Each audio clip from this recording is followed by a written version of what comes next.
Good evening, everybody. We're going to go ahead and start the workshop. We do these informally. And with that, let me turn it over to Kara if you want to introduce this. Good evening, Mayor and Council. The subject of tonight's workshop is to provide an update on some transportation priorities that the Council has discussed, most of them over the last few years, with 2 new council members on board and some future decisions needing to be made. We thought it was a good idea to take this opportunity with this workshop to provide you all some background and then certainly answer any questions that you might have about these projects. So there's 4 different projects that we're going to cover. 2 are probably shorter, 2 are potentially a little bit longer, but I think we'll take questions on each of them as we go through. First, just by way of big picture background, part of the reason why we have an opportunity to actually talk about some of these transportation priorities is because Carver County approved a transportation funding proposal back in 2017 that created some much needed new revenue in Carver County for tackling our road improvements that were previously unbudgeted. So the Carver County Commissioners approved a new 0.5% local option sales tax, a $20 excise tax on vehicle purchases, and increased the wheelage tax to $20 million, which is estimated to generate $104 million in additional revenue. As part of developing that plan, the county identified 20 high priority projects that would be a primary focus for spending this money over the next 20 years. The city had an opportunity to weigh in on those priorities. They did quite a bit of outreach before they settled on this plan. So prior to the passage of that funding, some of the projects we're going to talk about today weren't able to really be talked about because there was no funding plan for them. Specifically, so in the county's draft 2020 to 24 road and bridge construction plan, there's 4 different projects that are of importance to the city that we're going to cover here tonight. First is the Highway 10 corridor study, which is just a study. Intersections to County Road 11, 43, and 18, intersection improvements, which was a project that the city requested be added as part of that funding plan. The Arboretum Area Transportation Plan, which covers quite a number of corridors that we'll cover in detail here, and then Marsh Lake Road, which has been in the works for quite some time, so wanted to take some opportunity to provide that background and history for everyone too as we move forward. Let me interrupt you for just a second. I want to let everybody know and welcome Commissioner Workman, who's in the audience. I know he has limited time, so I don't know if there's anything that we want to get to in priority order before he has to leave. So if so, when you go through the actual individual projects, please consider that. Great. Welcome, Commissioner Workman. Go ahead. I think maybe I'd stop if anybody actually has any questions about the transportation funding. Commissioner Workman would be in a much better position to answer them than I would. All right, so first we're going to talk about the Highway 10 corridor study. So this is not in current Victoria city limits. It's south of our current city limits. The limits of the project run from Highway 61 over in Chaska, but the study will study 10 all the way from Chaska all the way out to future City of Victoria, out to County Road 43. So if I go back to this map, which gives you a little bit broader context, we're looking at County Road 10 all the way out to 43. So here's 11 south of Victoria, and here's 43. So included in that corridor study is a segment that's in future Victoria. What's exciting from my perspective about this study being undertaken at this time is as we're progressing to the south with future development, having the county having completed this study before development gets there will make that process much more smoother. So the study will look at both today and future opportunities, potential infrastructure improvements, improvement recommendations. What will be applicable within the Victoria section will be what the right-of-way needs are for that future, for that road over time, as well as access management. So where will intersections be? The study, of course, will also be looking at the intersection of 11 and 10, which if any of you have an opportunity to drive that today, it's already experiencing some congestion challenges with the traffic at that intersection. And the intersection of 43 and 10 will also be looked at as part of that process. Now, the study just recently got kicked off and then ended up kind of being on hold for a little bit while some additional traffic analysis is underway. But a project website has been created, and I'm going to go ahead and click on the website for this project just to give you a sense of what type of information is contained on the county's project websites. All of their projects have their own page, and it provides some background on the project, the status, a project schedule, a map of the area, and then this is the place where additional information will be provided once it becomes available. But similar to the city's website, if you look over here on the right, bottom right corner, you can sign up to receive project email updates on the project. So this would be a good way for the council to follow this project if you're interested in seeing updates, and of course for residents to sign up to receive information as well. As noted, the study was just recently kicked off, but once it starts to move through the process, there'll be opportunities for public engagement throughout the way through the form of open house type formats and online input opportunities, kind of the typical menu of opportunity for engagement. That is all I was going to say about this project, but I would take any questions on it before I move along. It is early, so I don't have a lot of interesting information on it yet. Great. This is within the city of Victoria city limits, so the intersection of County Road 11, 14, and 18. If I hop back to our city map here, it's right in kind of the middle of the city.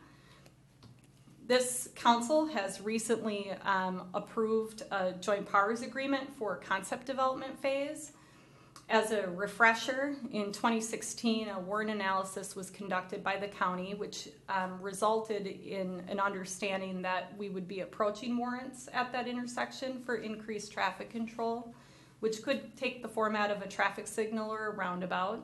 That's not known yet. That's part of what the concept development phase purpose is to figure out what the right solution is for that intersection. In fall of 2018, the City Council requested consideration by the county for a temporary four-way stop at this intersection. That will be reviewed as part of the concept phase work that's ongoing. And we requested that the consultant look at that first. So pretty soon you should hopefully be seeing some information that we'll share with you once that's shared with us. What I did also want to note though is as part of that study, which is looking specifically at the intersection, improvements were programmed for 2020 tentatively because a road resurfacing project is planned for County Road 18 and County Road 43 along the duration of it. So a road resurfacing project is going to be more along the lines of like a mill and overlay. So not significant improvements, not a bunch of widening, anything of that nature. But because there will be work going on in the area, we'll be, of course, taking a look at our trail gaps to see if there's any opportunity to coordinate any work that we might want to do in conjunction with what they have going on. And crosswalks? Yes, definitely. And Question. yes.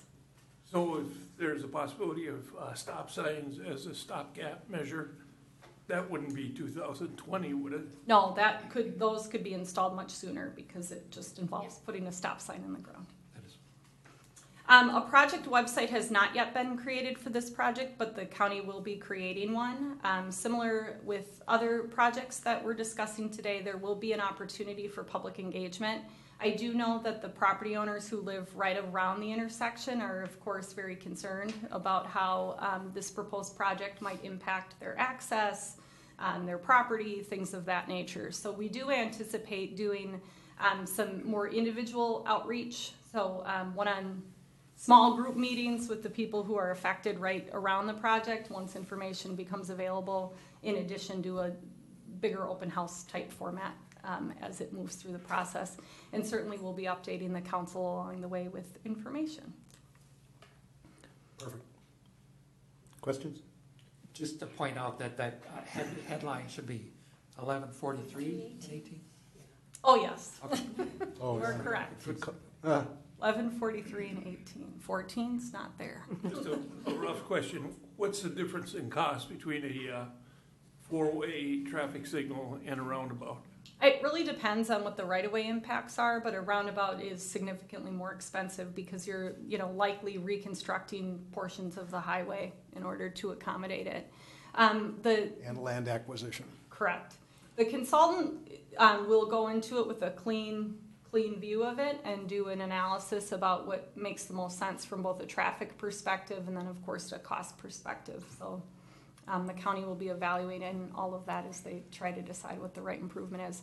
This is unique. It's worth noting that compared to some of the other projects we talk about, all 4 legs of this intersection are under county jurisdiction. So the city doesn't have a specific role in approval and whatnot of the process, but we are participating in the concept development, obviously, because it affects our residents. Do we get a say?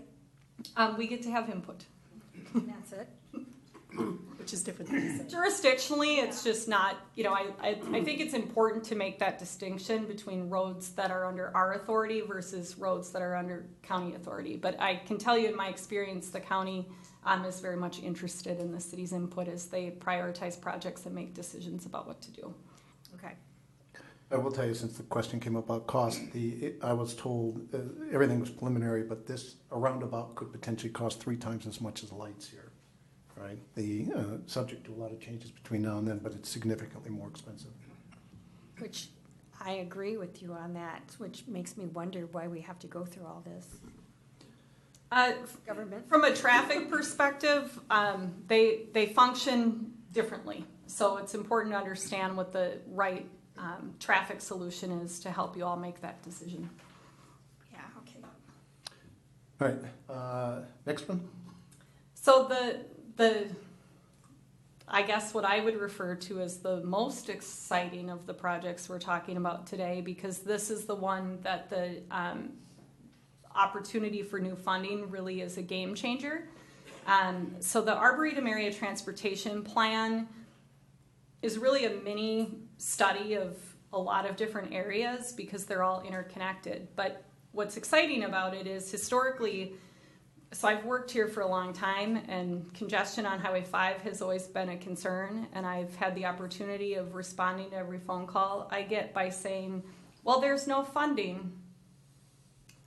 And then that's really all you can say. And then you can encourage people to reach out to the state when they're in search of additional funding for projects. But Highway 5 has long been a challenge from a congestion perspective. If any of you have an opportunity to commute to the Twin Cities in the morning, you have the pleasure of backing up at all of these intersections, particularly during the AM peak.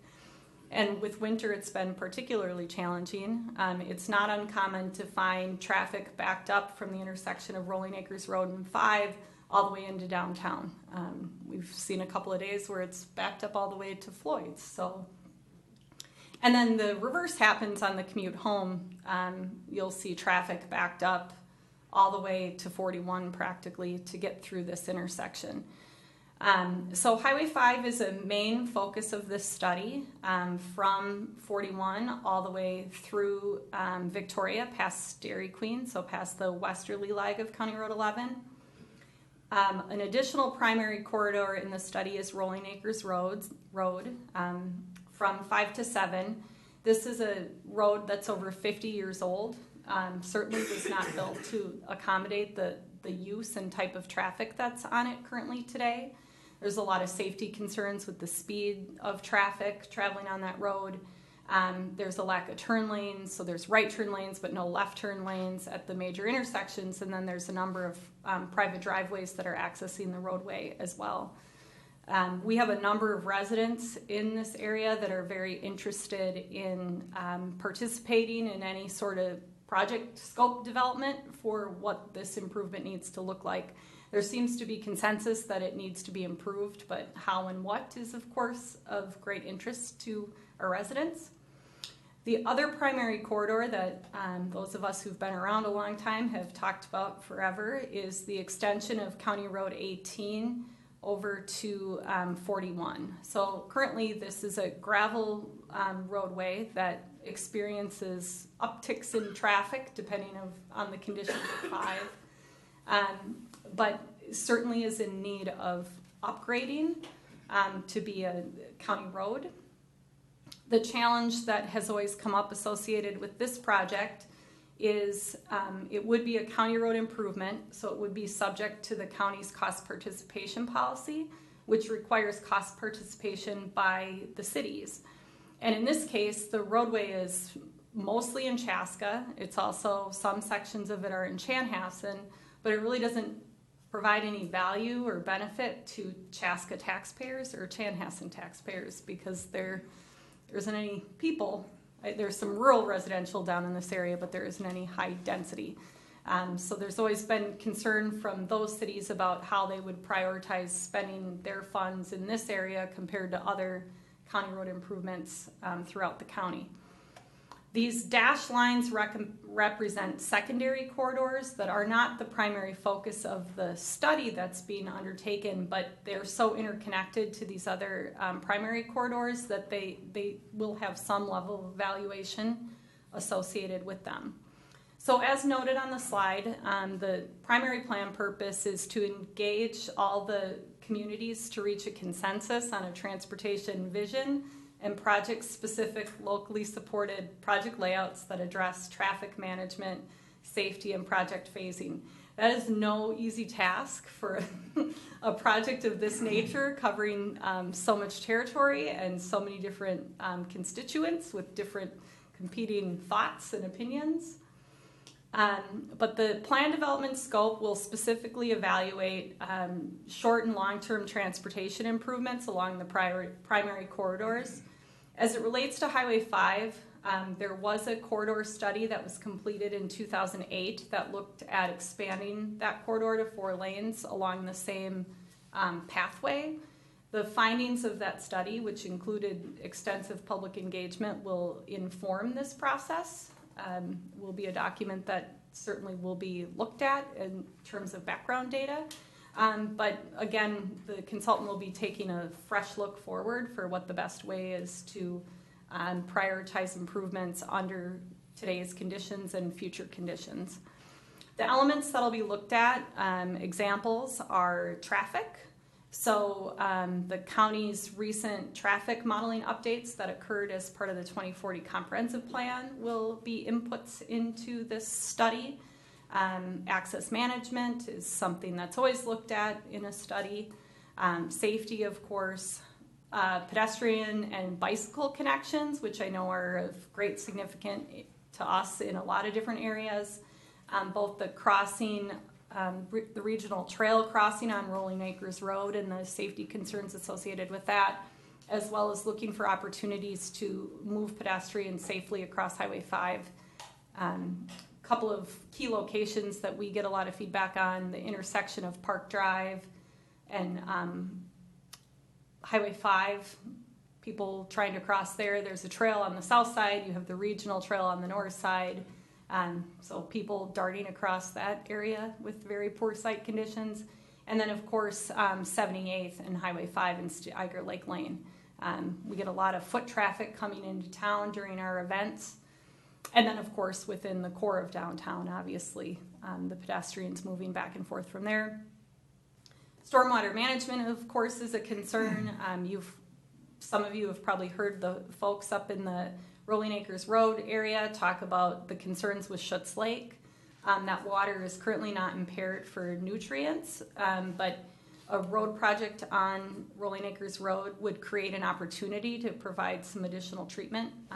Because of that age of that road, it does, none of the hard covers essentially is treated like it would be if you built a road today. So looking for opportunities to include stormwater management throughout the corridor would be part of the early work in the process.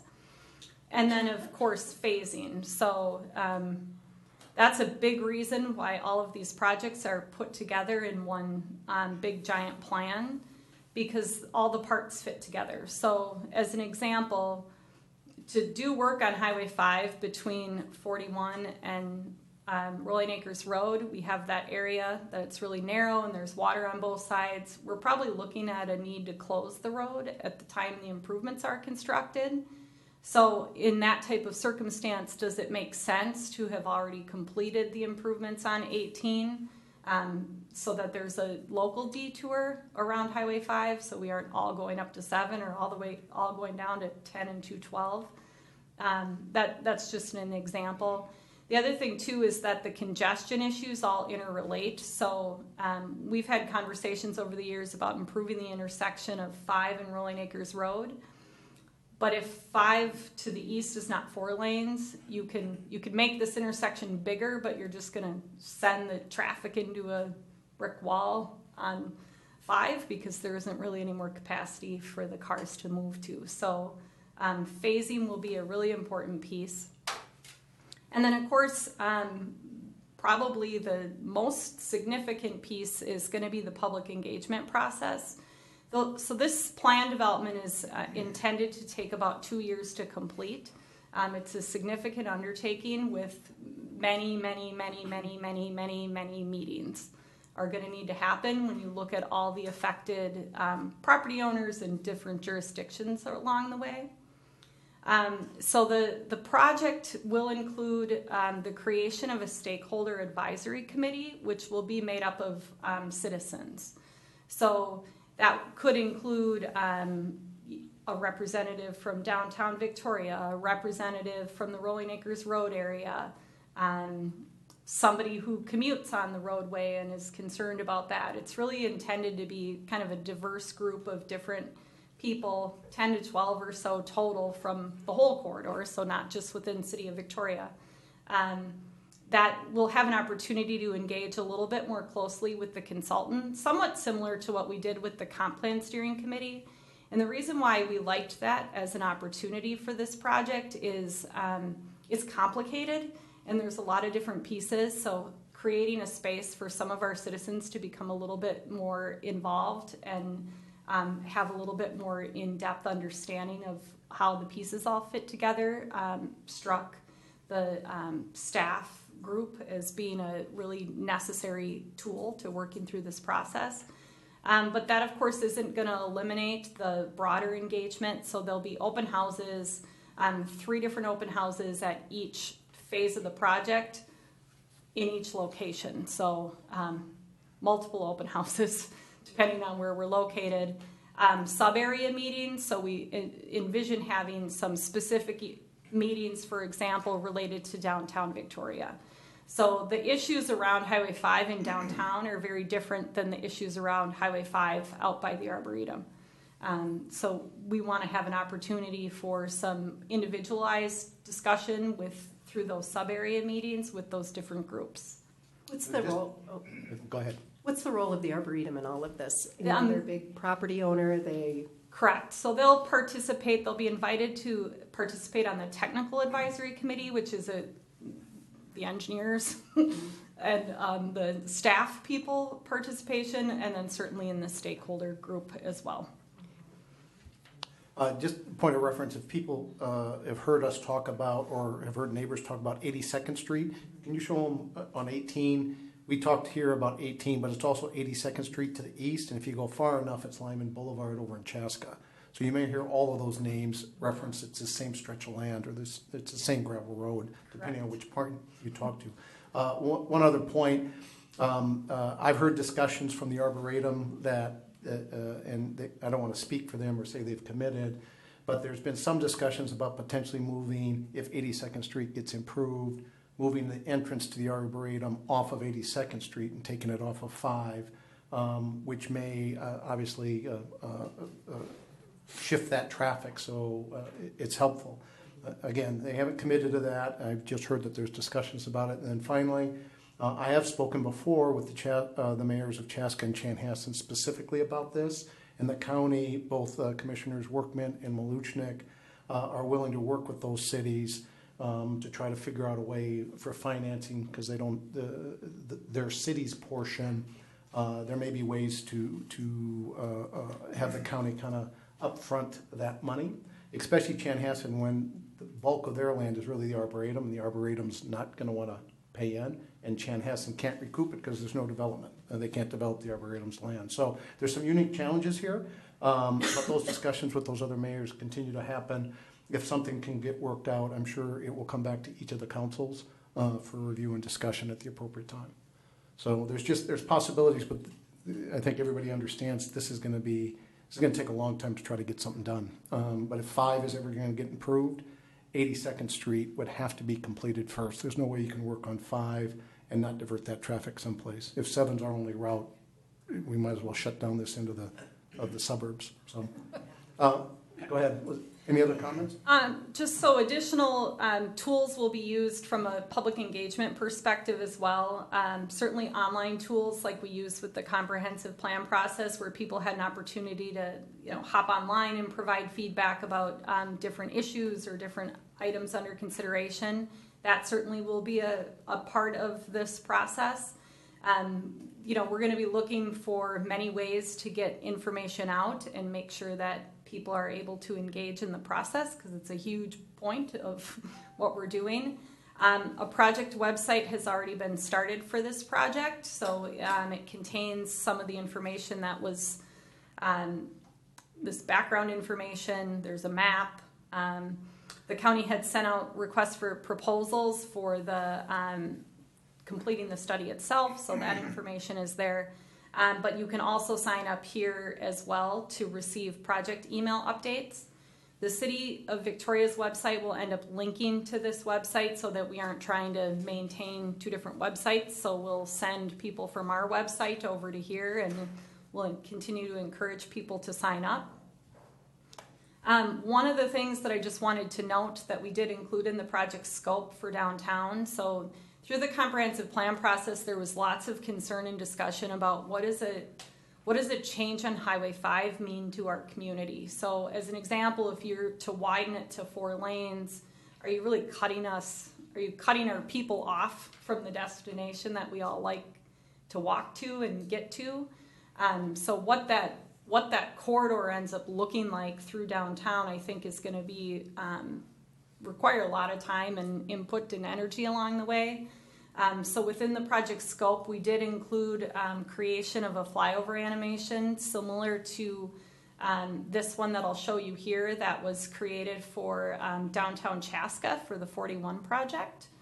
I don't know if anybody's had an opportunity to view this, but so they take the existing footprint, what it actually looks like, and then they animate it with what the proposed project looks like to really help people get a better understanding of what the improvements would consist of. So these, of course, are not inexpensive to create, but we felt it was probably really going to be necessary for a situation like downtown.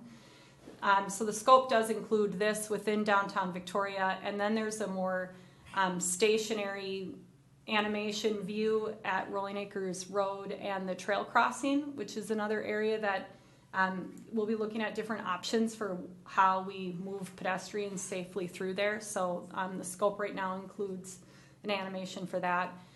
There'll also be some additional videos that are created along the way, not necessarily of this scale, but to help inform the public and keep people in the loop on what we are up to. I have a question, just order of magnitude. What's the rough cost of completing Highway 5 from 41 to Rolling Acres Road? Just ballpark? So like 50 million, I think, from. I think it's still in the 30s. Okay, so then what's the other cost of going from Rolling Acres Road to the Dairy Queen? I Oh, don't know so that number. yeah. So the total- My 50 million was from 41 to Dairy Queen. And that was 2008 Correct. numbers. So it was 50 million in 2008. So it's a huge amount of money. And in the overall scheme of this 20-year project, I mean, is it even gonna fly? So it is included within the 20-year window, and what's really important about this study is our outcome is to drive prioritization of the improvements so that the county and the cities can solicit for funding. So, the funds that were generated by the transportation funding changes made at the county level are not going to fund Highway 5.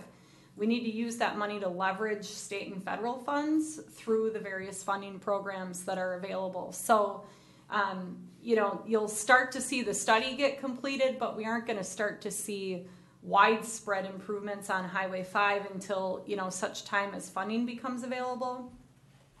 In the draft current road and bridge plan, the county is showing Rolling Acres Road in 2022 and a section of Highway 5, so from 41 over to Rolling Acres Road in 2024. And then sooner than that, 2021, they did include intersection improvements by Dairy Queen. That's been another hot intersection for us that we get a lot of concern and safety complaints about with the increase in traffic, particularly since the daycare opened. So that is in there for 2021. But of course, this was the original Linden's best guess of where to plug it into the 5-year plan, but really the outcome of the study is really going to drive what that prioritization looks like. Right, because this doesn't have 82nd Street in it. So you would never do a Highway 5 without doing 82nd.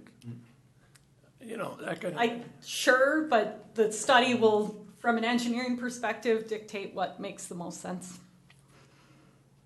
So tell me about the relationship between what we're looking at here on the screen and the study that we're doing. So you said this was the engineer's best guess as to what would be a priority.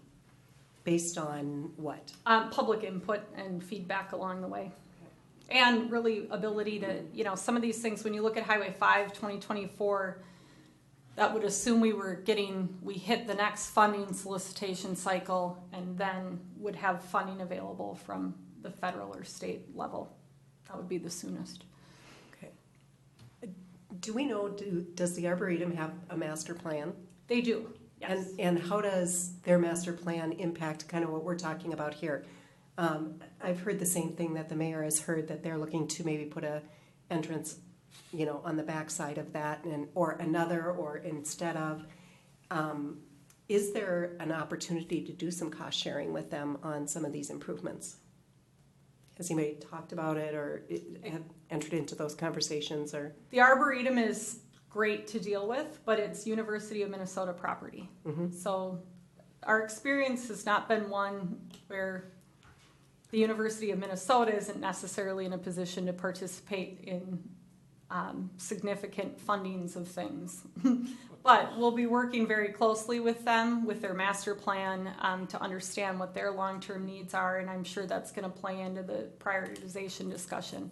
I've heard them talk about relocating the entrance or creating an exit or entrance at Minnewaska Parkway, which would help drive traffic up at that intersection, which would actually be helpful in driving us closer to meeting warrants for some sort of traffic control at that intersection. Because right now it's extremely unsafe for the people trying to get onto 5 from Minnewaska. It's not a good experience.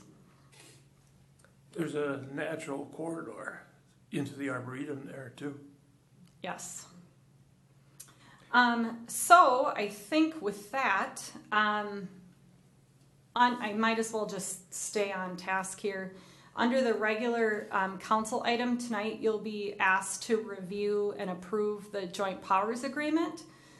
So I'm going to pop over to that agenda item here quickly just to note the costs of this study. This study is not inexpensive, as you can imagine, with all of the elements that are included in it.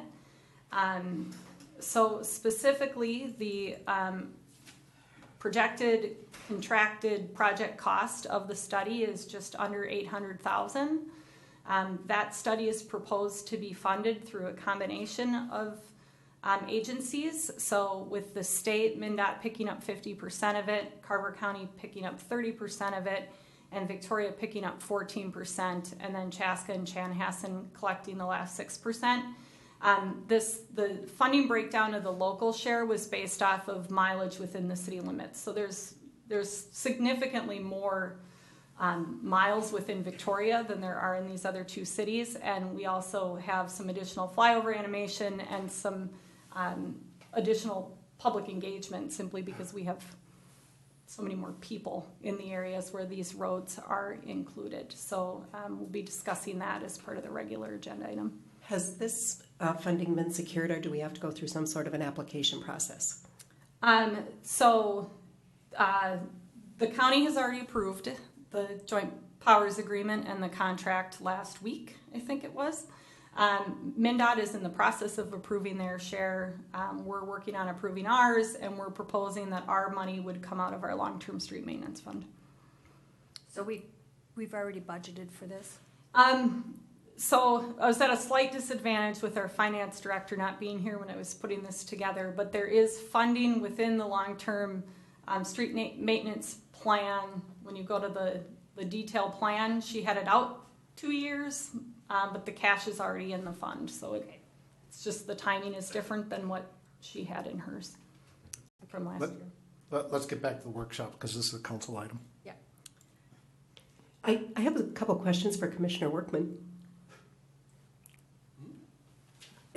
Yep. Can you talk a little bit about, when you guys increase the funding at the county level, can you talk a little bit about how you anticipate sort of sharing that pie among all the communities?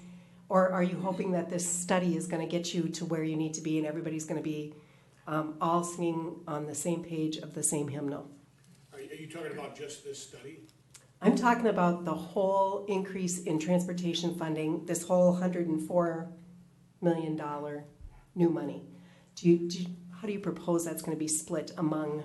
You're You talking go about up the to the half, mic, Commissioner. Let me ask you you. go up to the- you're talking about the half cent and Yep. the wheelage and, Yep. and everything? Okay. Yep, the new money. Have you guys talked about how you want to spend Well, that? it's a little bit of a moving target, but Council Member McMillan. First of all, I think we thought the total increase to the revenue would be about 4.8 million or so, and I think we're over 7 million. So, Is that per year? yeah. Is it per year, okay. So somebody either lied or We got fuzzy math thank you, going. President Trump. But because it is retail, I guess, based. So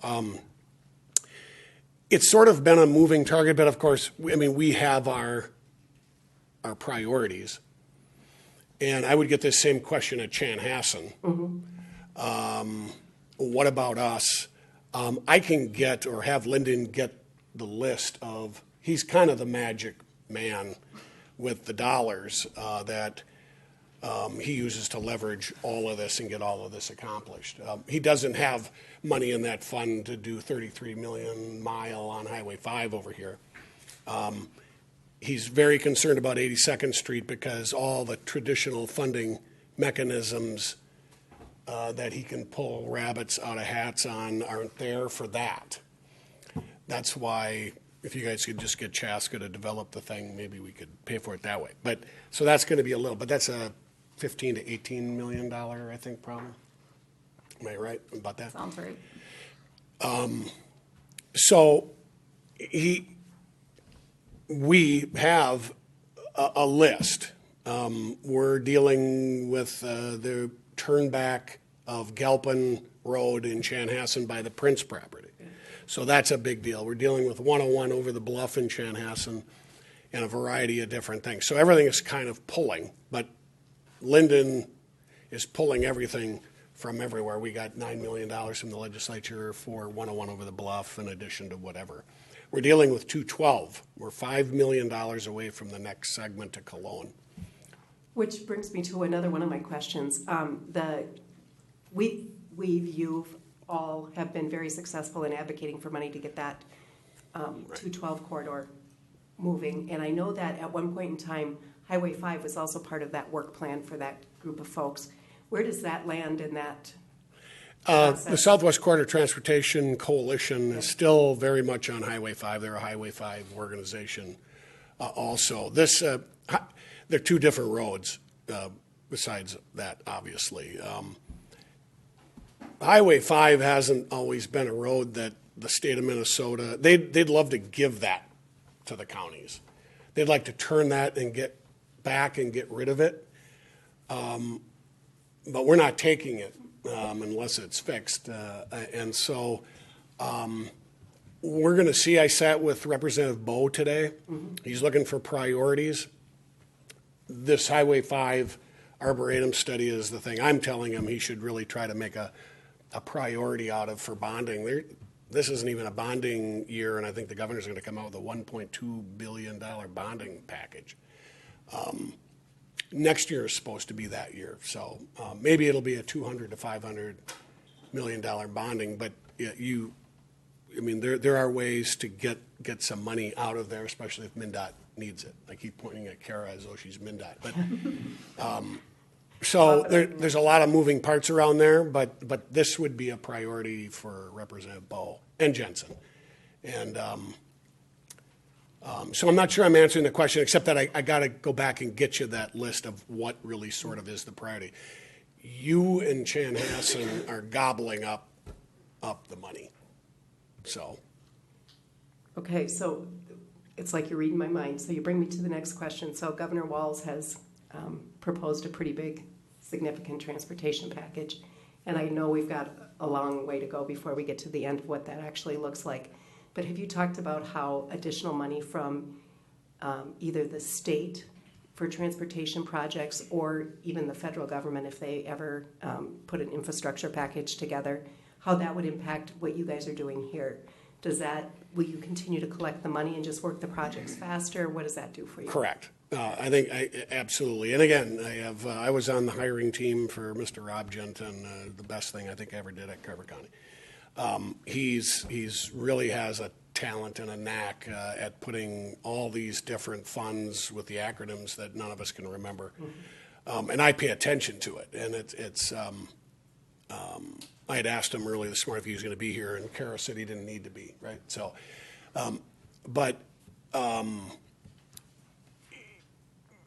the taxes that we're collecting and the extra money that we're collecting, and I'm not a big tax guy, we're a county that is going to be in a really good position because we do have the extra dollars to leverage all those other funds and all those other dollars. That's how it works.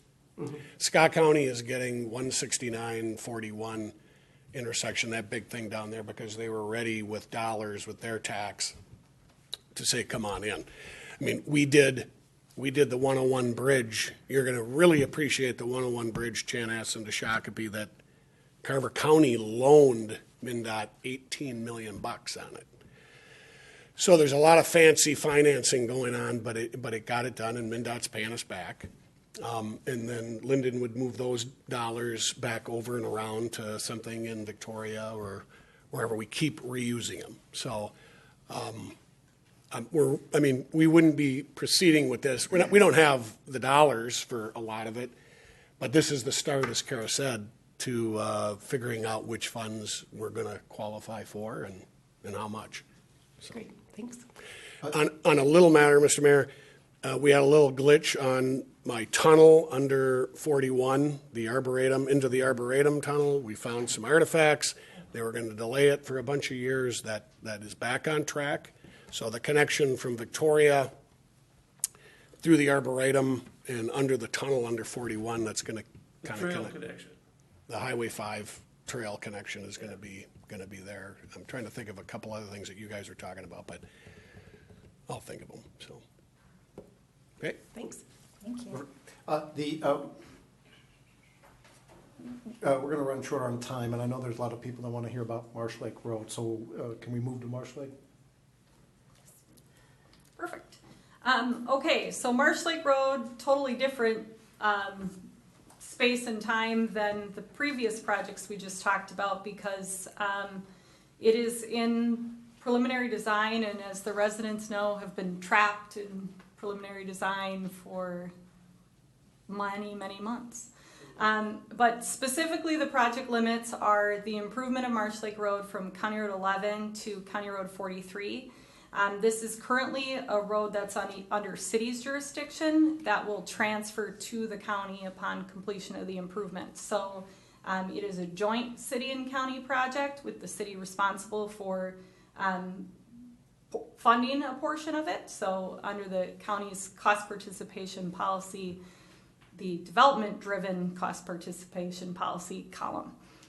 What I wanted to do tonight was just to make sure that even if we don't get into all the detail tonight, in your council packet, I included links to all the historical information for our 2 new council members. So certainly after you've had a chance to look at it, if you have additional questions, no longer Doug and I, Dana and I would be happy to sit down with you and go through any questions you might have. We are anticipating theoretically some actual discussion and decision making in March, assuming things come together the way I'm anticipating, so it would be important to get up to speed on some of this stuff. Is that the final step that the county needs so that land acquisition and this process can start? It's the next step. There's lots of final steps. So let me rephrase the question then. If we're going to get construction of this done in 2020, is that still a possibility? And if so, what do we need to do this year to make that happen? We very quickly need to decide what we're building. All right. Is there anything we can do to speed that process up? So what I think we'll be doing tentatively is I think we'll be back here on March 11th with you to provide official updated direction and feedback to the county. Lyndon is going to attend that meeting, which is why I didn't suggest he needed to also be here tonight. So right now we're looking at March 11th on our calendars. So preliminary design timeline, as noted, we've been at this for a number of years. We started and then we stopped. We reached the point where we were planning for a future 4-lane. So we were still building a 2-lane road today, but we were preserving right of way and coming up with a footprint that would allow the road to be expanded to 4-lane. And then everything was put on hold because it was concluded that we needed to wait for the updated traffic projections that were happening with the comprehensive plan work to see whether that 4-lane was still a reality given current conditions and current projections. Once that work was done, the outcome was that we no longer needed to plan for a future 4-lane. So 4-lane was off the table. The right-of-way needs at that point get a little bit narrower from what they would have been if we were trying to preserve right-of-way for a future 4-lane. In August of 2018, the council had a workshop to discuss typical sections, and we're still targeting construction for 2020. Throughout that entire period of time, we've had a number of formal and informal meetings with the residents who directly abut the roadway. So our primary public outreach has been with the people who are going to be most affected by the project. Some of that information is posted on the city's website, but we ended up moving into these kind of informal meetings where I would just shoot the group an email and they'd come in and we'd talk. So we've spent a fair amount of time together. Just briefly, if you're going to go back and look at anything, I would recommend going back to that August 2018 council workshop. It might be worthwhile for the 2 new council members to watch that workshop. At the workshop, we discussed what had been a draft typical section for a divided roadway. So a 2-lane, 1 lane in each direction with a median at a width sufficient to allow for landscaping. Included in the workshop was a chart that spoke to the differences between a 2-lane urban divided roadway and a 2-lane urban undivided roadway. We noted some of the advantages and disadvantages of the different options. And at that workshop, staff was recommending that the council consider supporting a 2-lane divided roadway with a median for the following advantages that I've noted here: increased safety for the corridor, improved pedestrian crossings, traffic calming, and aesthetics. As I noted, I think in my staff report, but you'll see if you go back and look at the previous workshop, the residents adjacent to the roadway have expressed a preference for the 2-lane urban undivided roadway. If you haven't heard from them, I imagine you will be hearing from them over the course of the next couple of weeks. But when you look at the reasons why they prefer the 2-lane urban undivided roadway, it's specifically some of these advantages and disadvantages noted here. So there's existing driveways, as an example, that come on to Marsh Lake Road, and if you have a median, they're concerned about their access being restricted, so only being able to turn in right and turn out right, and then have to go make a U-turn somewhere and go back the other direction. They're concerned about restrictions to farm equipment. How would the farm equipment be affected by the presence of a median? And they're just also concerned about the increased impact. So wider right-of-way, more impact. And then some other things that you'll hear about from them along the way. The August 2018 council meeting minutes noted that the consensus of the council was to direct staff to inform the county that a 2-lane undivided roadway is generally preferred, with interest in evaluating the possibility of including medians at major intersections and or planning for the addition of medians in the future. So that feedback was shared with Carver County. They subsequently requested some additional analysis from SRF, looking at both the undivided roadway and the divided roadway, and this prospect of putting medians at what will be future major intersections, what that might look like. That and some cost analysis. That updated information just came in. It's been forwarded to the county. We have a county staff meeting scheduled coming up in the next week. Assuming that answers any other questions that Lyndon might have, we're targeting March 11th to present that information to the council. Because as the mayor noted, if we're going to stay on target for construction in 2020, we really need to make some decisions on preliminary design immediately. We're still stuck in the typical section phase where we've been for a long time. And once we settle on that typical section, our consultant still needs to finalize the horizontal and vertical alignment, finalize the stormwater management plan, identify the right-of-way needs, and finalize cost estimates so that we could get moving on right-of-way acquisition. The council then, once preliminary design is complete, at some future point, the city council will need to vote to authorize final design with our consultant. And then, of course, there'd be another council action to award a contract to a contractor. Right-of-way acquisition, to the extent that we're talking about here, is a significant undertaking and can take up to 9 months to a year. So if we don't keep moving or get moving, we're running the risk of losing the 2020 construction season. And meanwhile, we have a gravel road that has increasing traffic on it that's becoming increasingly difficult to maintain. Gravel roads are not built to handle volumes that we're starting to see on that roadway, so it's a real challenge from a maintenance and safety perspective to stay on top of taking care of it. So these are what our next steps are. We don't have much time for questions, but certainly I'd be available to meet and provide information to particularly the new people here before that March 11th deadline. That's our tentative meeting. Once I have confirmation that that's not going to shift to the 25th, we'll be sure to let you know that. Council, we've got a couple minutes. How many driveways are coming onto Marsh Lake Road? 10. Thank you. 10. I was going to say 8. Not that anybody's counted that. I have a comment. Is that includes the farm? How many farms are Mars. there? Okay, so Yeah, two. Marsh Lake is there?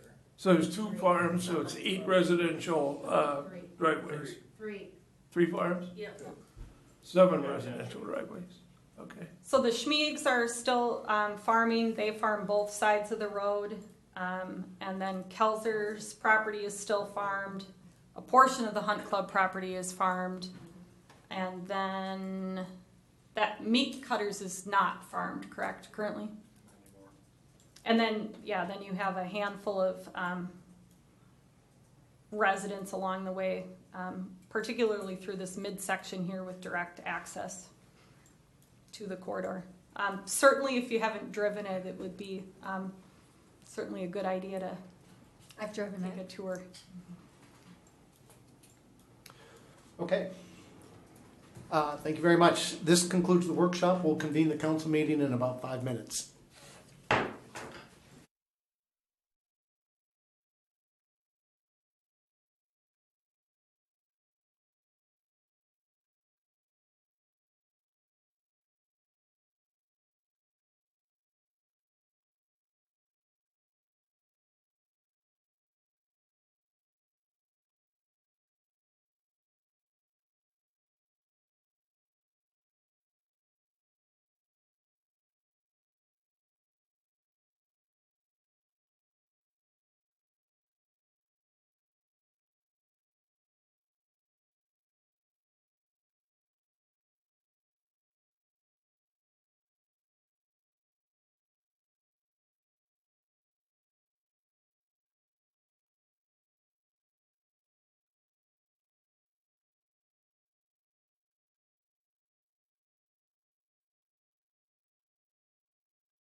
Good evening, everyone. I call to order the February 25th, 2019 meeting of the Victoria City Council. First order of business is the Pledge of Allegiance. I pledge allegiance to the flag of the United States of America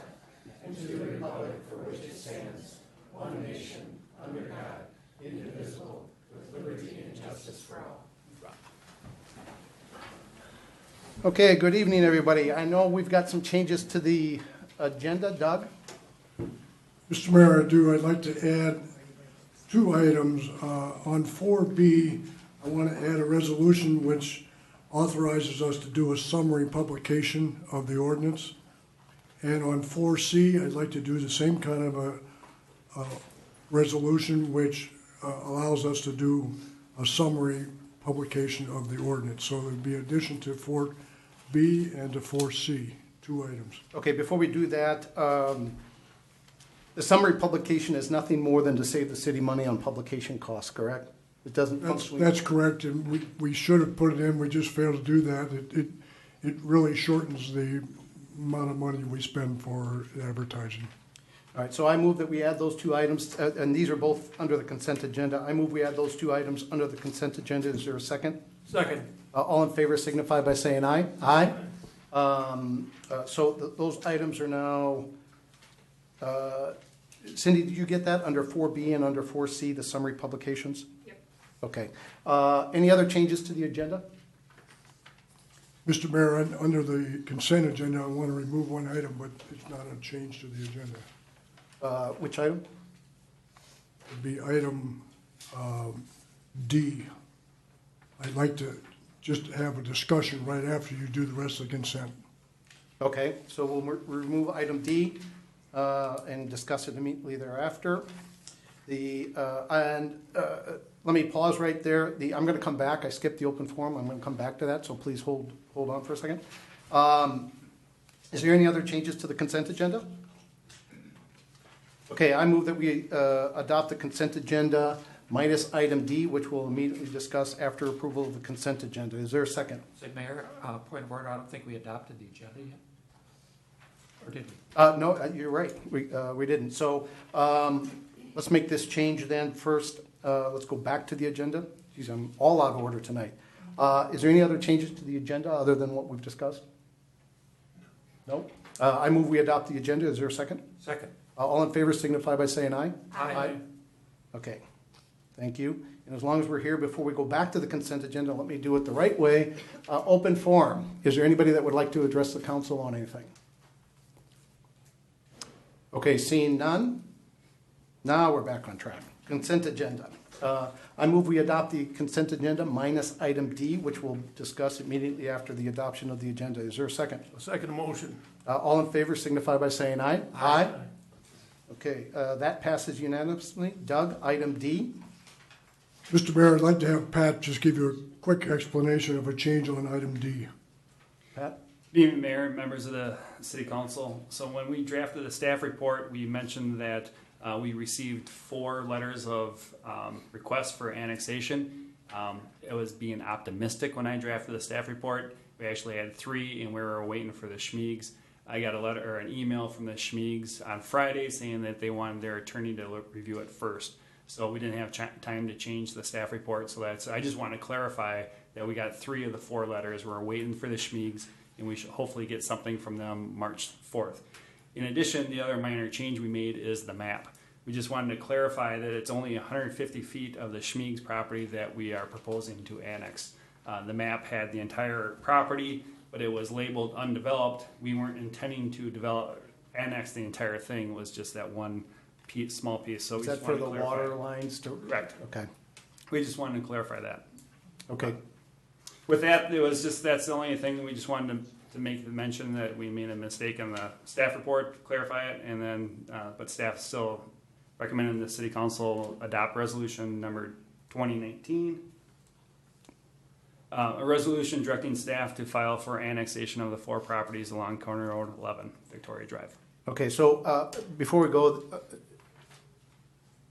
I just got a quick question I think we need to get resolved. Based on Lake Town and their fees, by adopting this or passing this resolution, does that create us any legal issues, given that there may be some discussions with Lake Town on the fees? Should we delay this until after that issue is resolved? And I don't know if one affects the other or not. Mr. Mayor, what we talked about, I think the last council meeting, what we've talked about with the township board is is that we will still work with them. We just think we should proceed with this process, and we are actually asking, telling the township board in the letter that is going to them that we would like to negotiate further with them, and if they'd like us to hold off making the application to the state until they give us an answer back, we will do that. But, so I think we can move ahead still on a friendship basis. They understand that we just disagree on that, and I don't think we're crossing any lines that we'll say we have to go to court with anybody. Because this is a 6-month process, right? Right. So the sooner we get going, the better. In order to help protect the property owners, I think we need to move as quick as we can. Pat, do you want to add any more to? No, I think you covered it. Okay. Yeah, Mayor, I just would add that I think informally, we've already communicated the city's view that the $500 is not justified. I know that I have talked to their attorney, the township attorney, about that, and so I think you've had some level of communication with the staff about that, and so we will more formally let them know sort of the city's intentions before we actually file something with the state, and I think we'll try and do that relatively quickly. All right, so passing this motion doesn't put us, lessen our rights or our ability to question that. No, Mayor and Council, it does not, and in fact, I think we've communicated already, and we will communicate again more formally, that the only reason we would be moving forward with this process is because we disagree about that fee. So, I mean, this is really kind of emphasizing that point more than anything. Got it, thank you. I move we adopt the resolution number 2019 to be filled in with the appropriate number, a resolution directing staff to file for annexation of the 4 properties along County Road 11, Victoria Drive. Is there a second? Second. All in favor signify by saying aye. Aye. Passes unanimously. Okay, 5A, new business. Kara. Good evening, Mayor and Council. This is by far the most exciting agenda item of the night, in my view. And I'm sure you all read the couple 100-page engineering, design, and construction standards manual from cover to cover. As outlined in the city code, so this relates to construction of new development. So construction of new roads, sanitary sewer, water mains, stormwater facilities within new development. According to our city code, the details associated with those engineering standards are what govern the engineering work that the developer's engineers use when producing plans and specifications. So essentially, it's the details by which city infrastructure is designed and constructed. The current format of that was first adopted in 2004, though elements of it existed prior to 2004, and it is updated periodically. But we are proposing a few more edits this round that we wanted to get it back in front of the city council and get a city council formal adoption. Some samples of the 2019 revisions. Primarily the most important thing was that we updated references to current MnDOT standards. So MnDOT produces a set of standards associated with pavement, roadway construction, roadway materials, different types of elements of construction.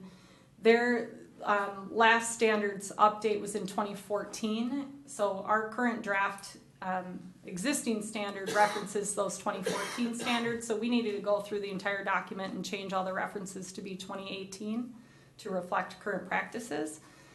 We clarified a few things related to temporary and permanent restoration requirements, really to reflect what we've been requiring in practice. An example of that would be that in boulevards next to city-owned outlots, we do require the developer to place sod in those boulevards because we don't want them to be a weedy mess. Historically, we weren't requiring sod in those areas, and then it was just becoming a headache for the Public Works Department once we took over outlots. We did revise the minimum allowable slope for yards from 2% to 3%. So swales in rear yards, right now, they're allowed to design them to be 2%. We're going to take a run at increasing that to 3%. The design standards are structured such that staff has the ability to grant exceptions. So if that minor change becomes problematic, we might be talking about that a little bit more. The biggest probably change though is we added specific requirements for drain tile that's included in filtration basins. So in the current world of stormwater requirements, filtration basins are a best management practice that are being constructed in a lot of our new developments. And over the last few years, we've had an opportunity to review the construction of those, and our Public Works Department has settled on a set of standards they'd like to see go into those filtration basins so that they're uniform and it improves maintenance. So then we clarified the process for installation of traffic signs, which is a shockingly complicated topic that we spend a lot of time talking about with the developers during the construction phase. But the standards are not intended to be all-inclusive, but are rather a design guideline. Exceptions to these standards are considered by myself on a case-by-case basis. And the resolution is written such that if we encounter minor updates throughout the year, we will go ahead and complete those things that are substantive in nature. There's a lot on the agenda. I could pull up the red line and walk you through all of that. Otherwise, I'd be looking for a motion to approve the resolution. Just too quick.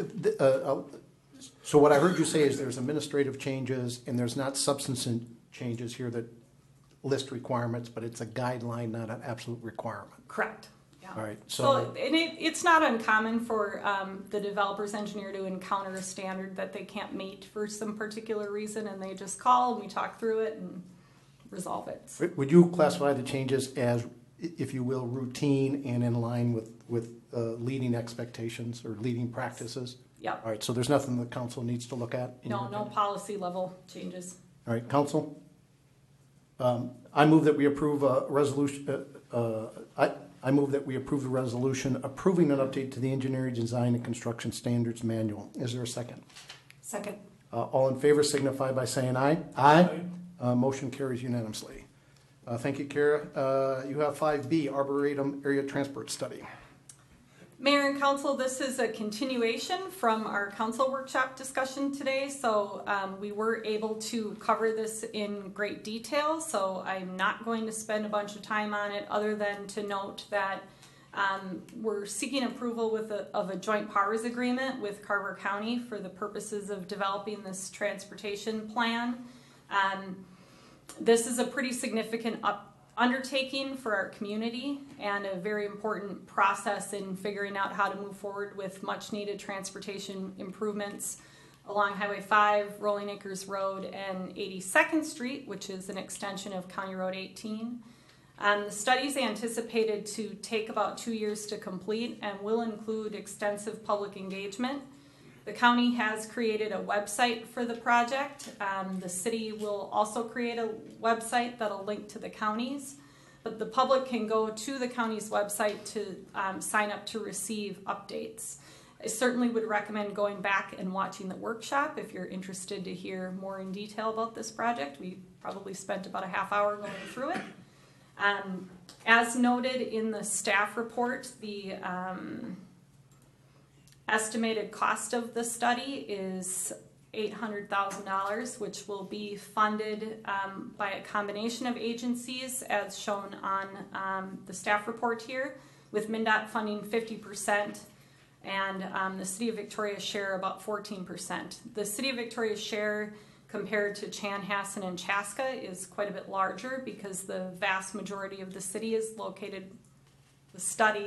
located within the city limits. We also have some added public engagement that we were looking for on this project due to the impact on downtown and our residents throughout the study area.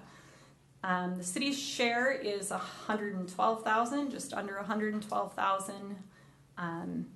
And with that, I could certainly say more or answer any questions. For those that weren't at the workshop, that money is already in, what was it, the long-term street maintenance? What was the fund? Long-term street maintenance fund, correct. All right, council. I move that we approve the joint powers agreement for the Arboretum Area Transportation Plan on State Trunk Highways 5 and 41 and County State Highway, County Highways 13 and 18. Is there a second? Second. All in favor signify by saying aye. Aye. All opposed? That carries unanimously. Thank you, Kara. Next item, discussion of IT services. Gwen?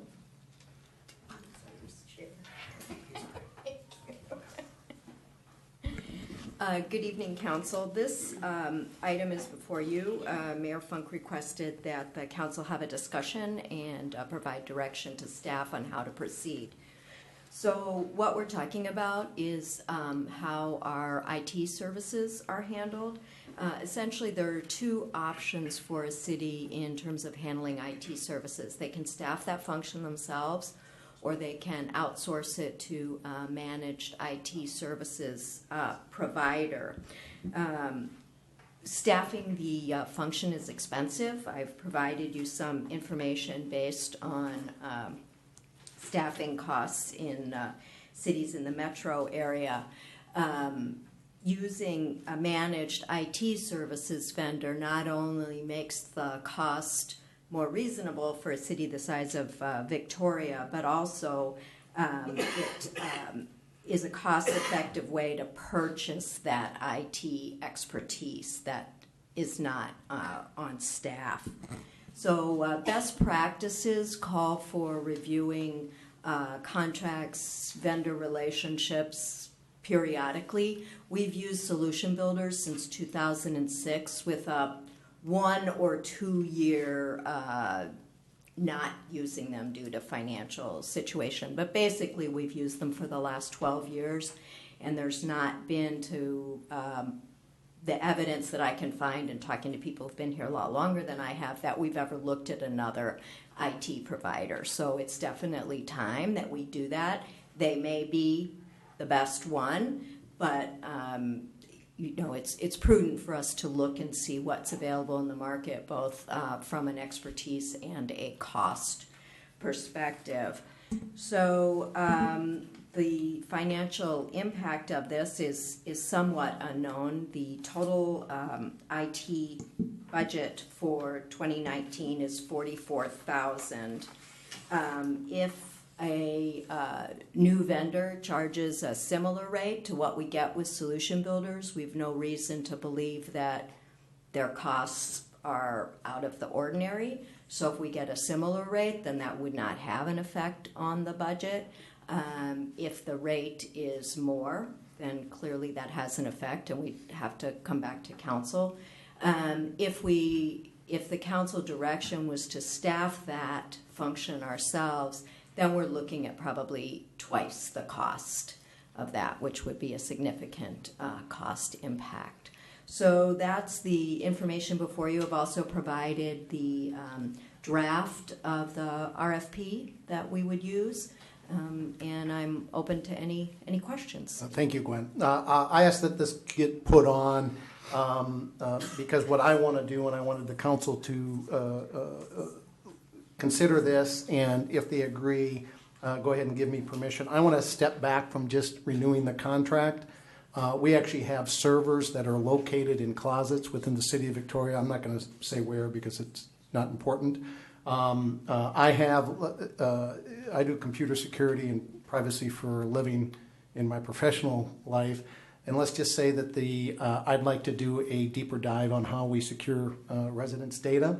I also think that there may be other options that we should consider in sense of cloud-based or other solutions that may kind of move us out of having hardware in a closet into kind of the, if you will, for lack of a better way to describe it, today's IT environments. And what I want the council, I didn't want to do this without the council understanding what's going on. And what I'm asking the council is let me work with the staff to start exploring some of these other options. I'm not asking to make decisions on my own, right? But I want to work with staff to look at some of these other options, determine whether or not these are something that we need to consider, do some initial research to find out if the cost is going to be significantly more, collect up that data, and I can't tell you exactly where it's going to go because I don't know some of the answers to questions about what's going on, the level of security, and whether there are actually cloud-based options that we can consider for the kind of services that we need to deliver. So what I want to do is have the council say, yeah, go ahead and work with staff. When we get something a little more concrete, then it would come back to the council for review and consideration instead of just renewing the IT services. Okay, I have a couple of questions. I support taking a look at this. I think we owe it to our residents to be secure with the data that they're giving us. So a couple of things. Do we have a current contract with, is it Solution Builders? Yes, we do. And what's the length of that? Well, so it's an annual contract, but since we knew that this was something we wanted to explore right now, as of 2019, they're doing it on a month-to-month basis, so we don't have any long-term obligation right now. Okay, terrific. And then in the RFP, I would be curious to know if they would take a look at, do we have any gaps in service? Are there things that they're concerned about? I would assume an RFP would kind of look at some of those best practices and see. Yes, the RFP, and if it's not clear as written, I could certainly, make that more clear. But we purposely made the requirements and what we think we need pretty broad, because we don't know. I mean, to the mayor's point, I'm not an IT security expert. I don't want to tell somebody, I want you to come in and do this, this, and this. I want them to tell us, here's what you need to do in order to be at this level of security. So that's an example of one of the things I want to look at and work with staff and say, here's the kind of things that I think we should include in there. And I can't tell you what it is, because until we start digging into the details, I don't know. So I want to be able to put this together, and then from that, be able to come back to the council with some options that the council the council would be able to consider. So not making any decisions from the city, but I don't know where it's going to go, and I want to be able to kind of drive the process to get answers to questions, including questions I don't know whether or not at this point we even need to ask. I've got a couple of questions too. So go ahead. First of all, is our service level at Solution Builders, how would you characterize it? Is it good? Do we have any service issues? I would say they're good on the day-to-day. They're not good on the long-term planning. In other words, they're not proactive. Everything that we've done with long-term planning has been at our behest. They also, not to get into the details, but they lack the ability to do some really simple reporting that I think would be valuable. Sure. This is an IT resource, but we have a number of different systems. We have a financial system. We have something for our utility billings. We have, is the payroll receivable, is that part of the financial system or is that separate? So Solution Builders manages the entire IT system. That's the question. So they're managing all of our applications.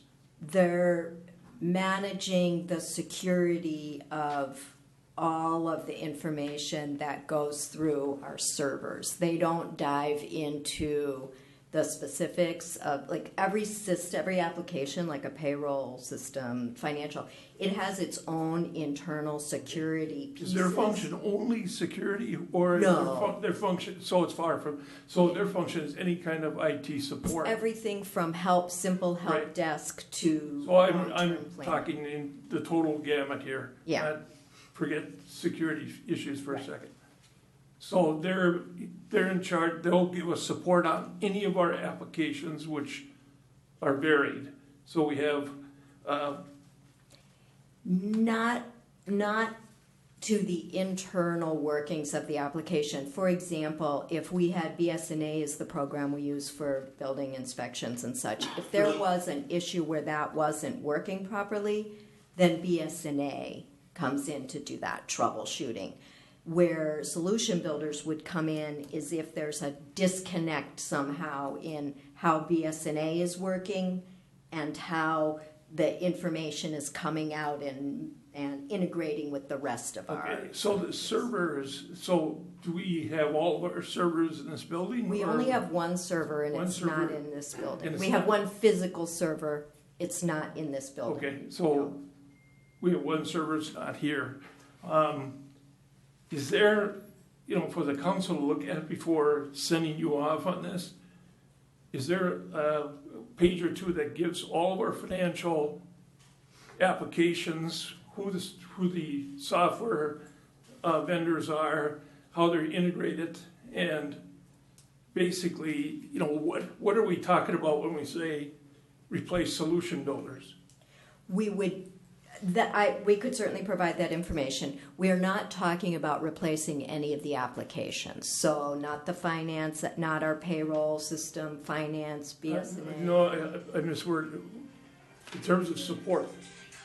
So, No, because they don't provide the support for the operations of those systems. okay, so we're getting separate support and security from different companies besides solution builders. Yes. And then Solution Builders provides another layer of security for the whole system. Think of it as a box of chocolates. Each individual chocolate is one of the systems, but then there's the box that provides It's that the old additional layer. adage, if you don't ask the right question, you don't get the right answer. So I'm trying to ask. Oh, So, am I not answering? well, no, I the mean, question? what are we sending you off to do? To So, get the box. okay. Because we have different applications that So are handled by different vendors. Yes. let's be clear. I want to work with staff and help drive that process because I am familiar with how all that works. So it's not just, Gwen, go do this on your own. It's to work with staff and kind of go through that process. Judy? So is it a security issue or is it just total IT? It's our entire IT support, how we do it, our strategy. Security is a piece of it, but it's not the primary focus. But it's clearly an important element. Right. Right, it's kind of like, you have software on your computer, and it has to be able to talk with that computer.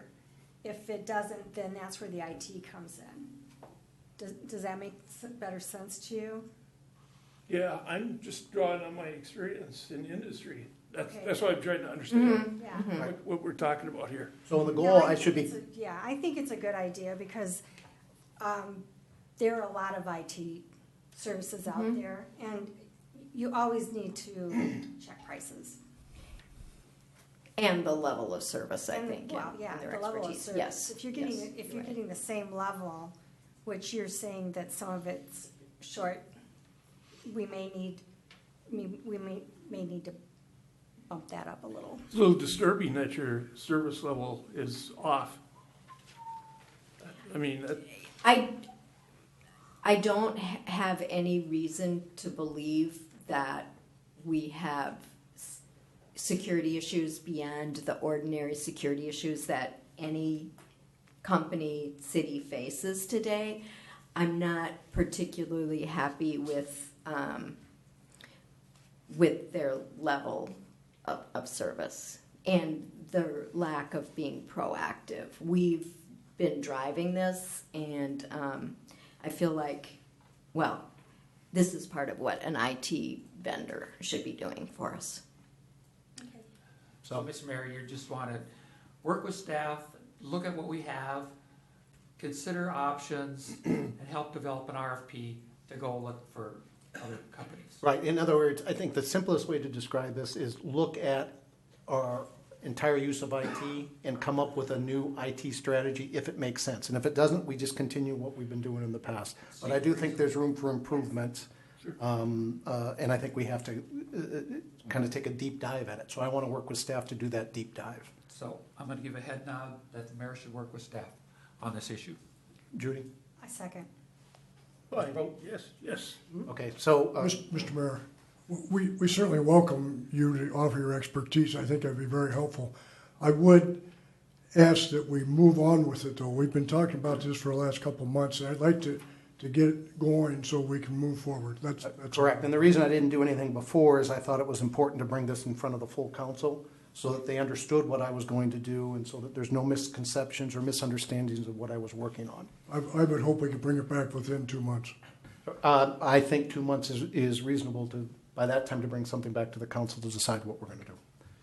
Okay, any other? Do we need any kind of a formal, or is the head nod? No, I think the head nod's sufficient. There's no resolution here. Next item, 5D, Pat, parking study.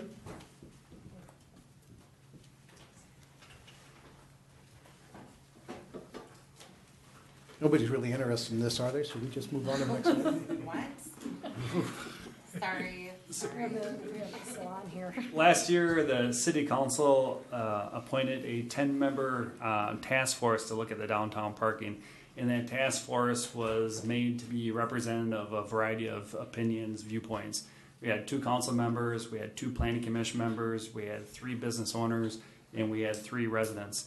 And as you can see from the study, parking study itself and the comments, it did represent a variety of viewpoints, which was the intention. The task force main objective was to review the projected growth, parking demand, and parking supply in downtown core area and make recommendations for city action, which would be consistent with the adopted downtown master plan. With that, I thought I'd just turn it over to Lance Bernard from Hoysley & Kogler. He was the project manager for the task force, and let him go through the parking study. Yeah. Good evening, Mr. Mayor and council members.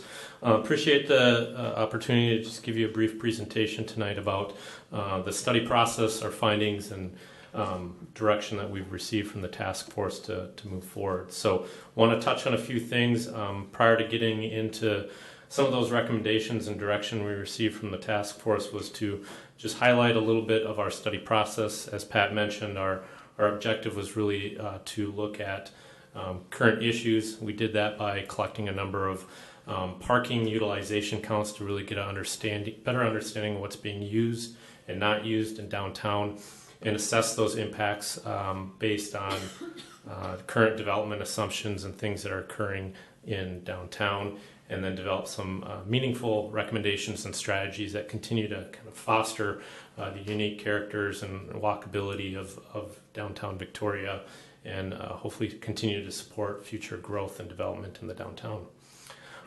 So task force, as Pat mentioned, was appointed by this group to help guide us through that process, reviewing that data, and help formalize some of our recommendations. So as we got into that process with the task force, certainly challenging conversations to have.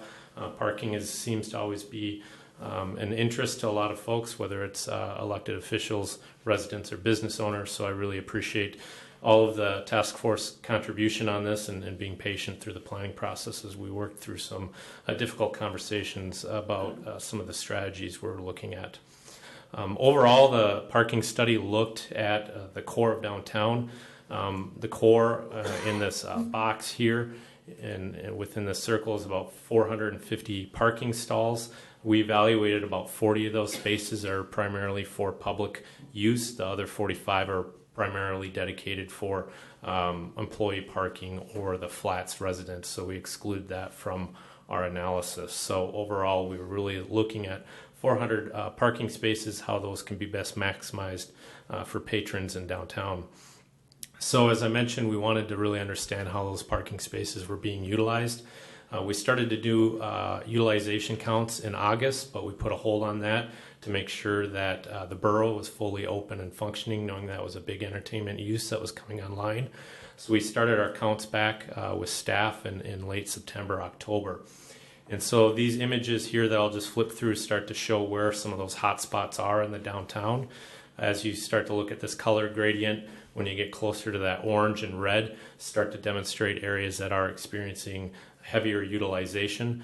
The threshold that we typically use in the industry is when a parking facility, being a lot or a segment of on-street parking, reaches 93% capacity is when you start to see full utilization of that area. So our weekday counts, 10 a.m., lots of open parking stalls, a few areas on street that are experiencing some heavy utilization.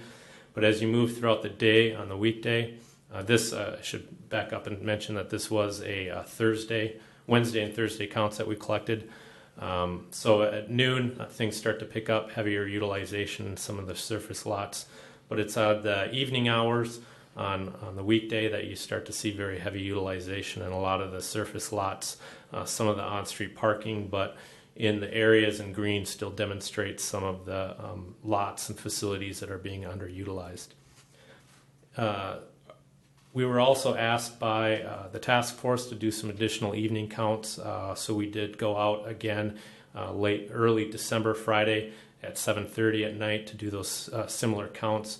found similar results, a little higher utilization during the evening hour, but in general, overall, the whole downtown parking supply in that core area during the evening hour, there's some variation between 76 to 85% utilization. So this would suggest that there are still some areas of opportunity in downtown that could be better maximized or better utilized. So perception is always a key player, part of these utilization counts. You know, people always gravitate towards what's parked at their front door, but some of those surface lots kind of more on the fringes of downtown, being City Hall, and the flats had some underutilized spaces that we had recognized during the weekday hours. Similar findings during the weekend. I'll just breeze through these. Low utilization during the 10 a.m. hour. As you move throughout to the afternoon hours, things pick up, things become more utilized. And then it's the evening hour with a lot of those entertainment uses, restaurants that are creating a stronger demand for parking during those hours. Here we did see a little higher utilization on the weekend, somewhere around 80 to 85% utilization in the district as well. So as we looked at the utilization counts, you know, as I mentioned, there are areas of opportunity, things that were being underutilized in the City Hall flat slot. We do recognize the concerns, though, at the task force level that did express that these numbers could be potentially higher during certain evening hours or during the weekday or weekend. But again, this was a snapshot time of the data that we were able to collect for this area. What we did observe was people are still pretty familiar also with just kind of how to park and manage and finding those spaces in downtown, as we were recognizing a lot of people were walking from their car, you know, from parking facilities to the final destination. So as we looked at that data, we really walked through the task force, some potential strategies, but we really want to emphasize some key principles that have come out of the downtown master planning efforts over the years, is to really continue to support the urban form, what makes downtown Victoria unique, its character, make sure it continues to be walkable, but then find solutions that make sense from a cost perspective, that we're finding low cost, kind of high benefit solutions before jumping to anything that would require a significant cost. So the downtown master planning guiding principles served as a framework for the task force to look at those urban form principles, creating that walkability. One of the images we used to kind of facilitate that conversation really demonstrated the amount of land that's currently dedicated to streets and building footprint, parking lots. So the polygons in yellow are your street right away.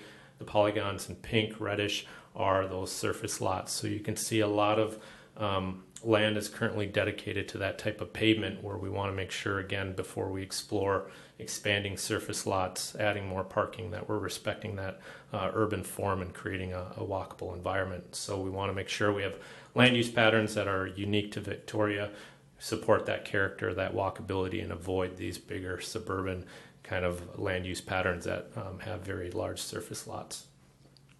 The walkability aspect of downtown Victoria is excellent when you start to look at just the walk radius from various parking facilities to the front door is all within a reasonable walking distance of a 1/8 mile radius. So this is just a simple graphic to show that walkability that we were using to help facilitate our conversations.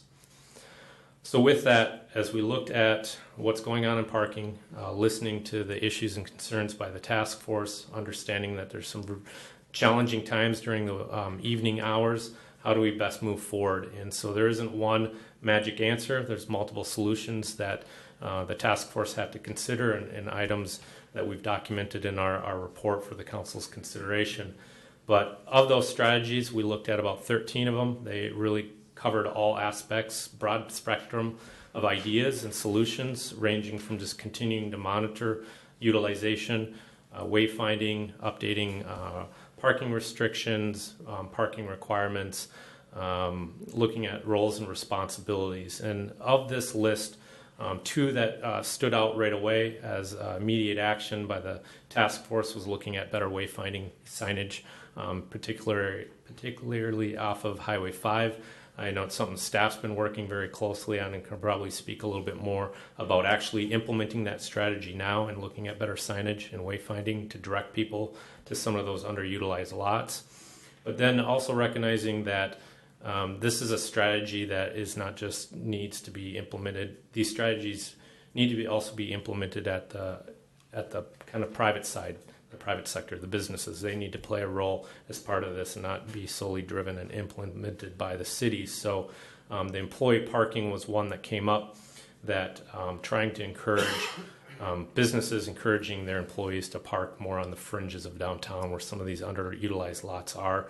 So you're opening up some of those spaces that are heavily utilized at the front door of these restaurants and entertainment uses. So these are two strategies that came out of the task force right away that seem to be more tangible, kind of low-hanging fruit to work on to address some of the parking concerns.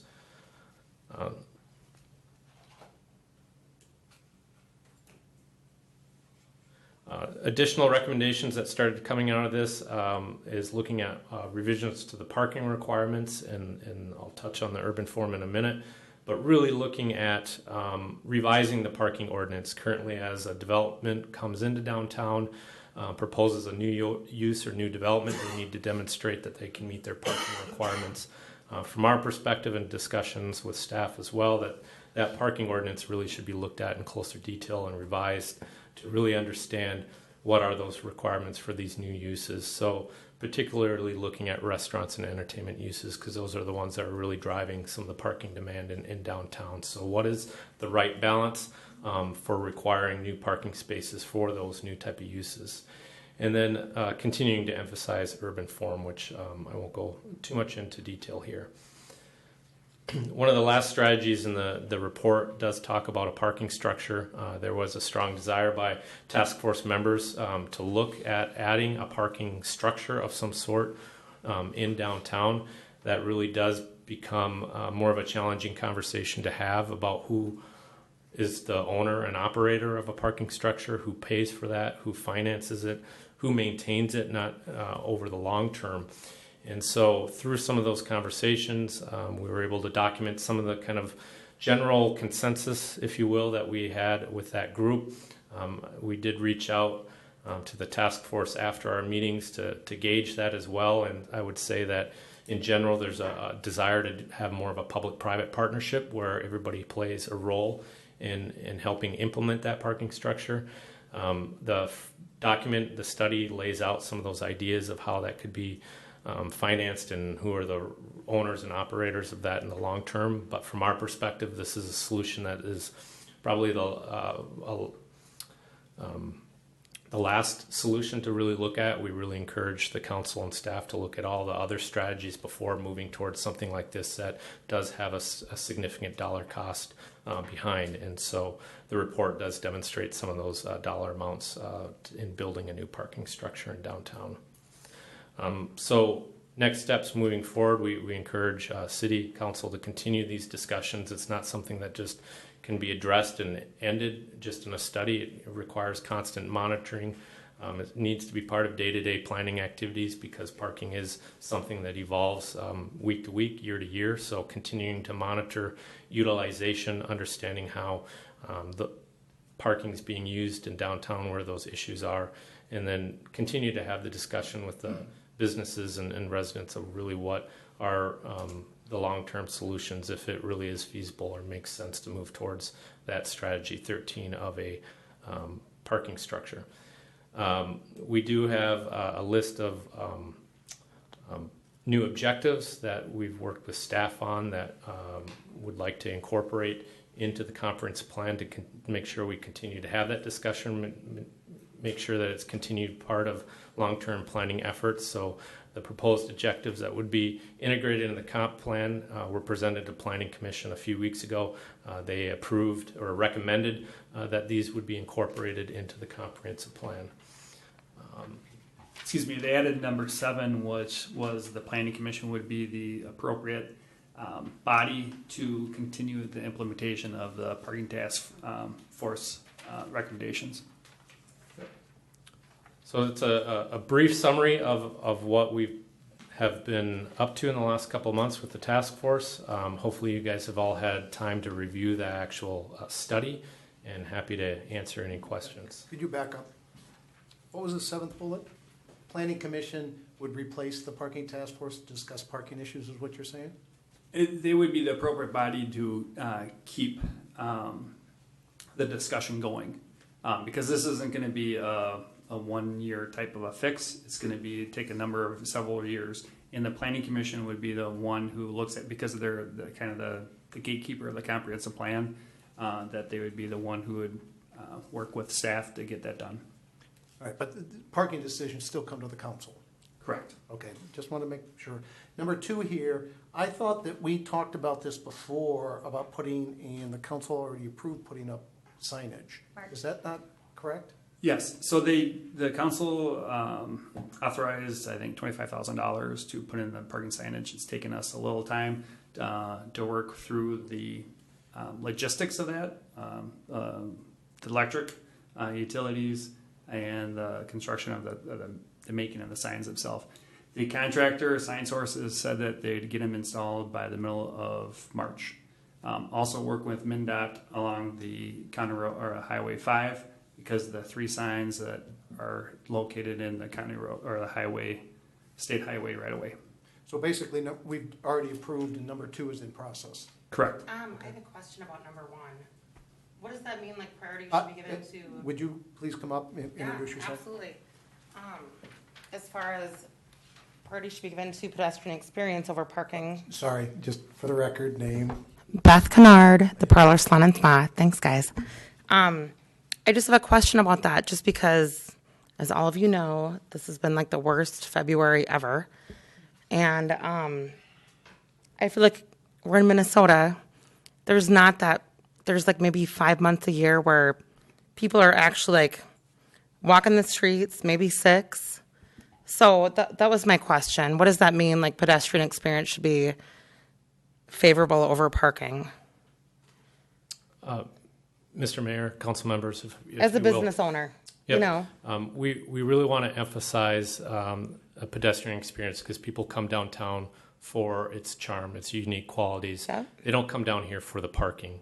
But they come in down an here for environment businesses. like this, in a mixed-use kind of environment with residents living downtown, the businesses, we want to create an environment that gives people the option to walk from one business to another and not have to drive from one front door to the next.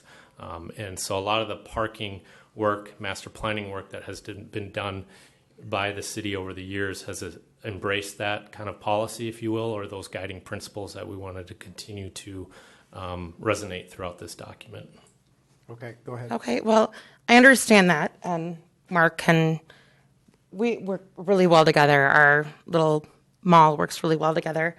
But I also know that there's people who get frustrated with the parking, especially in the wintertime. People aren't going to like be walking from the flats to the Parlor or to Noble Lion. You know what I mean? It's like parking is an issue when it should be close by.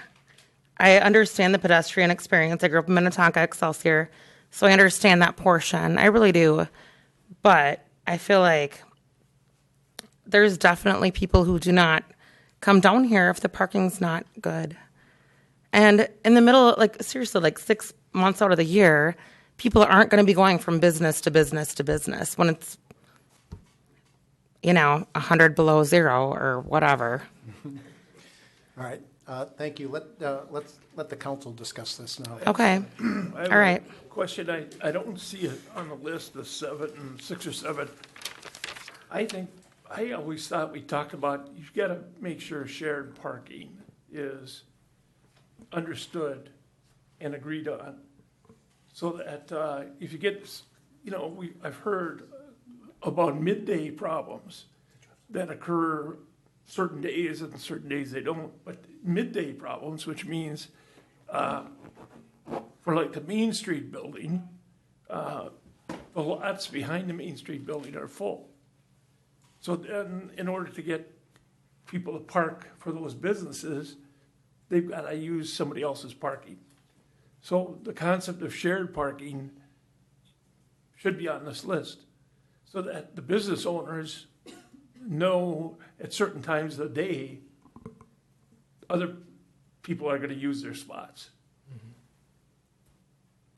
So, to me, that's gotta be out there, so that, I think there's parking spots in town that have signs that say, you'll be towed if you use this, but it really means you'll be towed if you use this while I'm open, kind of thing.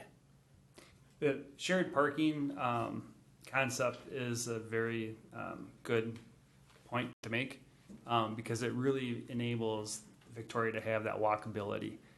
It enables the Victoria to have reduced number of parking spaces because everybody's using the parking spaces, but everybody has a different need for different time. The office has a different need, different time than retail. Retail has a different need, different time than the restaurant owners. So the shared parking is unique, and it's what makes Victoria successful. I think we understand the concept of shared parking, and I'm not sure if Councilmember Vos was trying to lead up to this, but we have some privately owned parking lots in town, and should we allow, if those privately owned parking lots are benefiting from the shared parking ordinance, which they are, should they be allowed to have signage that say only my customers can park in this private parking lot? Is that allowed? It's a private parking lot, Right. and so they are able to sign it as they wish. It's the public parking lots, like the Rose Street parking lot, the parking lot behind Vic's, and the flats that are open to the Okay, public. but for instance, the borough got their approval on a shared parking, so they got to reduce the number of spaces that they need by 50% to take use of the shared parking. So I guess the question is it, if you want to benefit from the shared parking by only allowing 50% of what was needed, should you say that if you're not open, no one could park in that parking lot? Is that what we're allowing? If you will, Councilmember.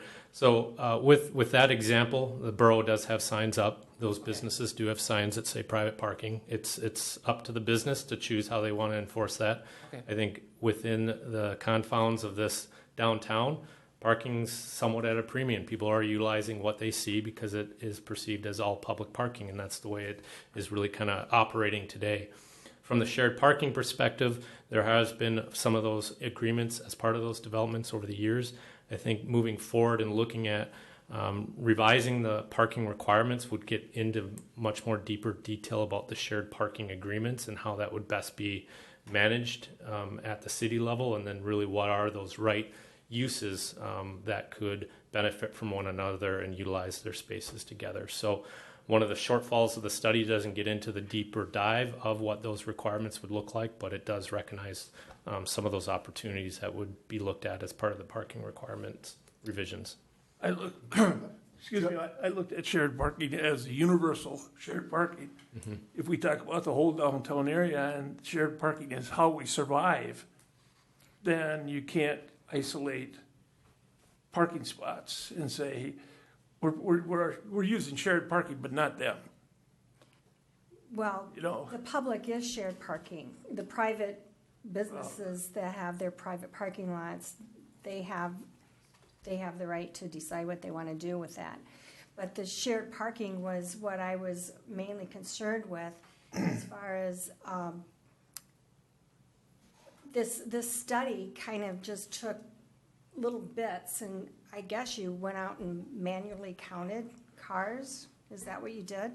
And it says there's, 50, 60 employees that are using parking. Do we know that they're parking on the outskirts, or do we know that they're parking within the business parking lot? Do we have those kinds of numbers? Councilmember, to clarify, we don't know the exact number of employees in downtown. The number I was referencing that we excluded from the study were 50 parking stalls that are purely underground parking at the flats or signage in the back of a business that say employee So we parking. don't even know how many employees are parking in the downtown. We do not. Wouldn't that been a good thing to find out? Name and address for the record, please. Tammy Bader, 351. I'm at Parlor Salon. My concern with the parking is I have been told that, especially just one to name, is when Burroughs had opened, they had selected spots for the Burroughs, which I actually comprehend and understand. Other employees that park in that lot on that same strip mall have then been navigated to come into our back parking lot at the Parlor Salon, therefore not only eliminating spots for us, which we have been asked to negotiate and move to flats and walk that distance because those employees are taking our spots, then that leaves no spots for our clients that are coming into our salon. This is not only jeopardizing our business, we as employees have no problem walking a little way to offer more spots to our clients, which I think would be appropriate. But having other people from other businesses come into our back parking lot and jeopardizing our business, I do not think is appropriate. So if you're going to have us move someplace else and we have to walk, as well as those other people and those other businesses have to as well. You make a valid point. That is something that has not been addressed, and I want it addressed because we have other employees from other businesses taking our spots from our clients. So, valid point. Has anybody talked to the borough owner specifically about that? That is why I'm here today, to make sure that somebody talks to that person and make sure that they understand that if Burroughs is asking other other businesses in that lot to move to our lot, you're jeopardizing our business. No, yep, understood. I want that validated, please. Was that looked at? Well, if you will, Mayor and council members, the owner of the borough was on the task force and was part of these recommendations about employee parking. Now, we're as part of a study. The study can only go so far. We're saying that everybody needs to work together. That message was delivered to the businesses owners that were on the task force, so we hope they carry that forward. Well, I absolutely believe that there needs to be an agreement where employees park so that they're not taking up the business's parking lot. That should have been number one. I don't know why that wasn't brought forward. She's getting hired. Where would you suggest for the parlor? Where would you suggest that our staff parks? Because the flats, I have 17-year-old girls. I'm not going to make them walk 4 blocks to their car when they're closing the salon at night. I don't think that's fair. Okay, appreciate your comment. Temporarily, until the council finishes discussing this, I want to stop the interruptions. Let us discuss it and talk through this and see what we're doing. So, can we talk about where the overflow for Floyd's is that Katie's renting right now? I would ask, let the council discuss this because that's exactly the kind of questions I have. All right. And once we've discussed that, I'll ask for the audience to make any final comments. Okay. So please bear with us. I know this is a highly contentious issue. It is, and I apologize. So, you know. All right. Judy, you wanted to go next? Well, the other thing is that it was brought up, I understand, it was brought up in the task force to look into, what do they call it? Other technologies, including mobile applications, and then they could set up cameras in the parking lots.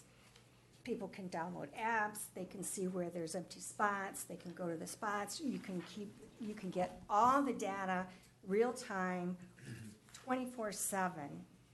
And I don't know why that wasn't brought forward a little more aggressively as well, at least to look into pricing to see how much something like that would cost.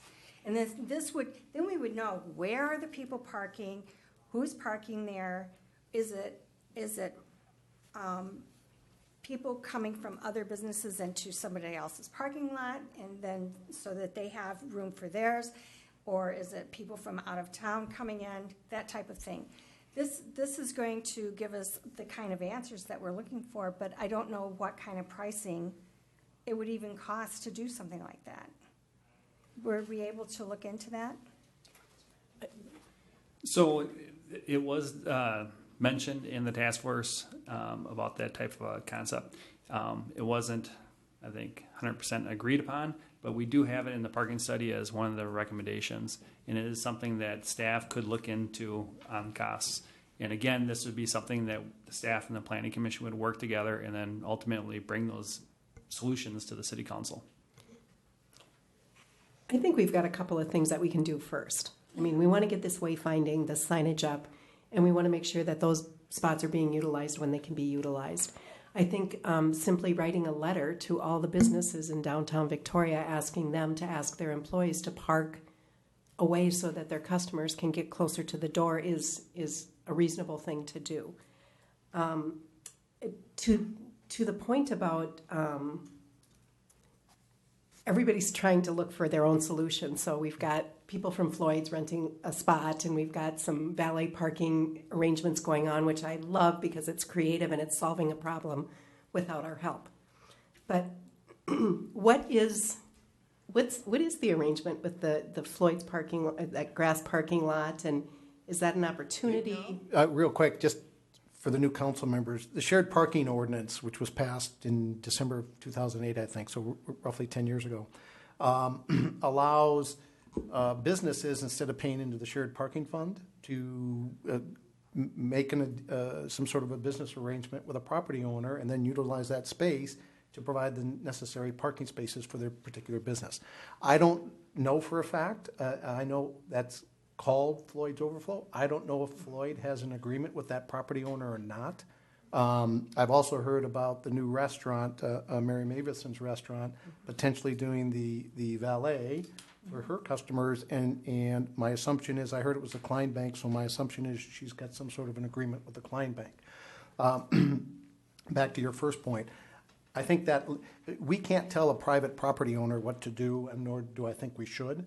But I do agree that we don't want one property owner taking shared parking spaces away from others that don't have that same option, if you will. I think a letter from the city to all downtown business owners saying, look, we need to work collaboratively here, and we know that we have these underutilized spots, so let's get our employees to park there. I don't think we have a safety issue. I understand the concerns, but I think that behind Flats is well lit, if I'm not mistaken. Does anybody know off the top of your head? I'm looking at it. Yeah, it's lit. Yeah, there you go. Can't see out through the window. It's a public lot right there. Correct, and there's a lot of spots there. There's other places too. So I would be in favor of starting with that letter. The signage, my hope is, we've already approved that. That will help direct some of that traffic. And to me, it sounds like this is more a convenience parking problem, especially during the peak times. People can't park right in front of the store or the business they want to partake in, but yet there's some other places. I think everybody understands that on Friday and Saturday nights, downtown is going to be full, and parking is always going to be a little bit of a challenge. But if we have these spaces that are being underutilized, if we can get the business owners collectively to have their employees move out on a voluntary basis, that may help alleviate some of the problem. It won't necessarily fix it, but it may help us. So, Councilmember Vogt? I think the city should look at the lot behind Floyd's that's used for overflow, that's grass. The city should look at that. It's purchasing it, and it would be an overflow lot for employees. In other words, extending more surface parking. Well, Right. and then once you put a surface parking lot in it and you put stripes on it, you can park more cars there because people know what they're doing. This Right. is kind of a free-for-all. And that could be an employee parking lot. That would be a good employee parking lot for the businesses over there, and other businesses we'd have to fight some other So, places. 2 points. That property was recently sold, if my numbers are right, for $400,000. And there were a lot of questions about contamination under the soil. I don't know where that resolved or whether that's an issue the city wants to get into, but I wouldn't be opposed to looking at that. I should also, last year in a town hall, I mentioned that the Leitners are interested in selling their property. I've told them if they're really serious, they need to come in and talk to the whole council. That opens up a whole bunch of opportunities right next to, it's literally on the other side of the parking lot, for not only development, but potentially a lot more parking there also. So there's options that we can look at. Nothing's going to happen immediately, but I'm not opposed to seeing if there's other places that we can find. I should note that shared parking ordinance that was passed basically a decade ago, there's no money in that, right? That was supposed to pay in, and that was supposed to be available for parking. There's not a dime in there. So Okay, I have a question about that. So there are people who are writing checks to a parking fund. Where is that money going?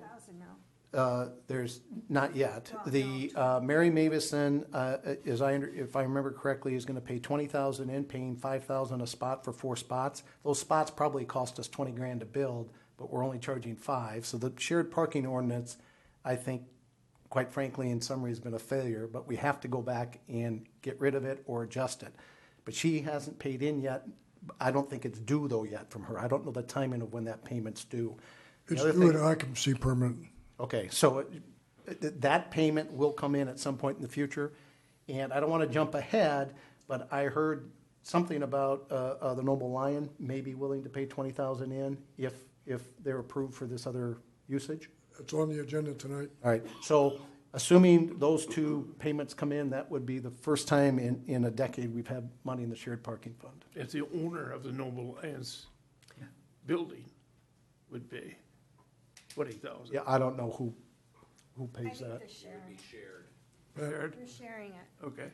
So what's the story with the parking fund? So we've agreed that we're going to share all the parking, and then at some point in the future, it went in 2008. At some point in the future, they said we'll have this fund. And can somebody explain that to me just briefly? I don't want to. None of us were on the council back then, but the concept, at least as explained to me, and I think Tim Amundsen, I apologize if I got this wrong. I think he was on the council at the time, and in talking with him, the concept was exactly that.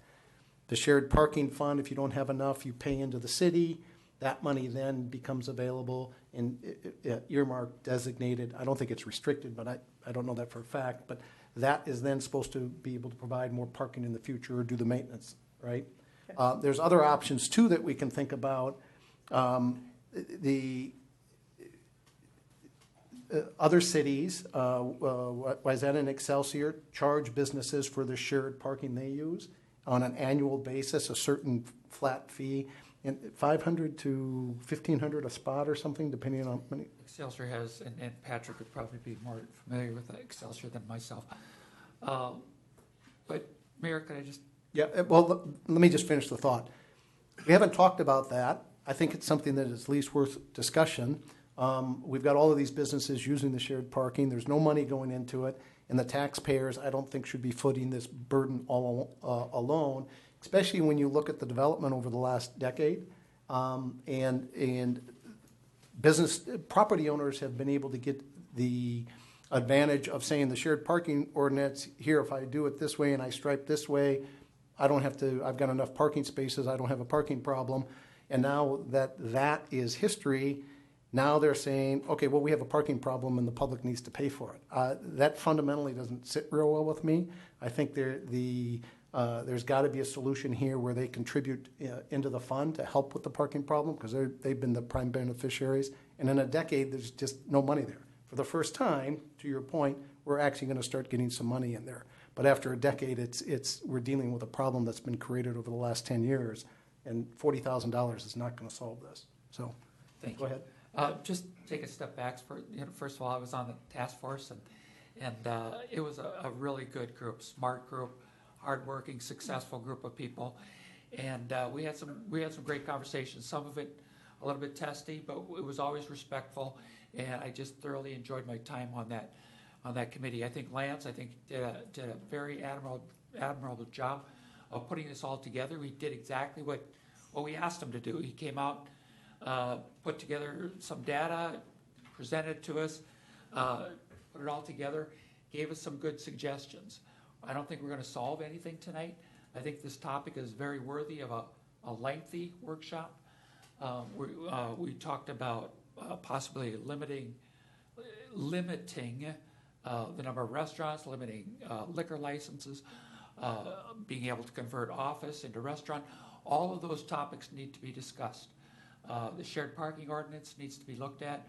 All of those issues need to be discussed. So we're not going to solve anything here tonight, but one thing I'm hoping that we can agree on is that we need to, even though the study said that we're okay today on parking, but as we continue to build out, as the new restaurant opens up, those challenges are going to become greater and greater all the time. So I think it's worthy to consider other properties that are in the downtown core that may be ripe for redevelopment. The task force, I think, focused too heavily on one property. I think there's 3 or 4 other properties in the downtown core that should be considered, but our first step should be to have staff reach out to those 3 or 4 property owners to ask them to learn what their hopes and dreams are for developing those properties and get an understanding of where they're at with their property, and if they would consider working with the city to market their properties in such a way that could foster a private-public partnership for their property to possibly increase either surface parking or structured parking. So if we could direct staff to reach out to those 3 or 4 property owners, and I'm talking specifically about the 2 properties east of City Hall and then the 2 acres that's owned by a family west of Rose Street. And if we could direct staff to reach out to those property owners to get an understanding of where they're at with their properties and if they'd be willing to work with us on those. There's one other option too that yes, I agree with everything you said.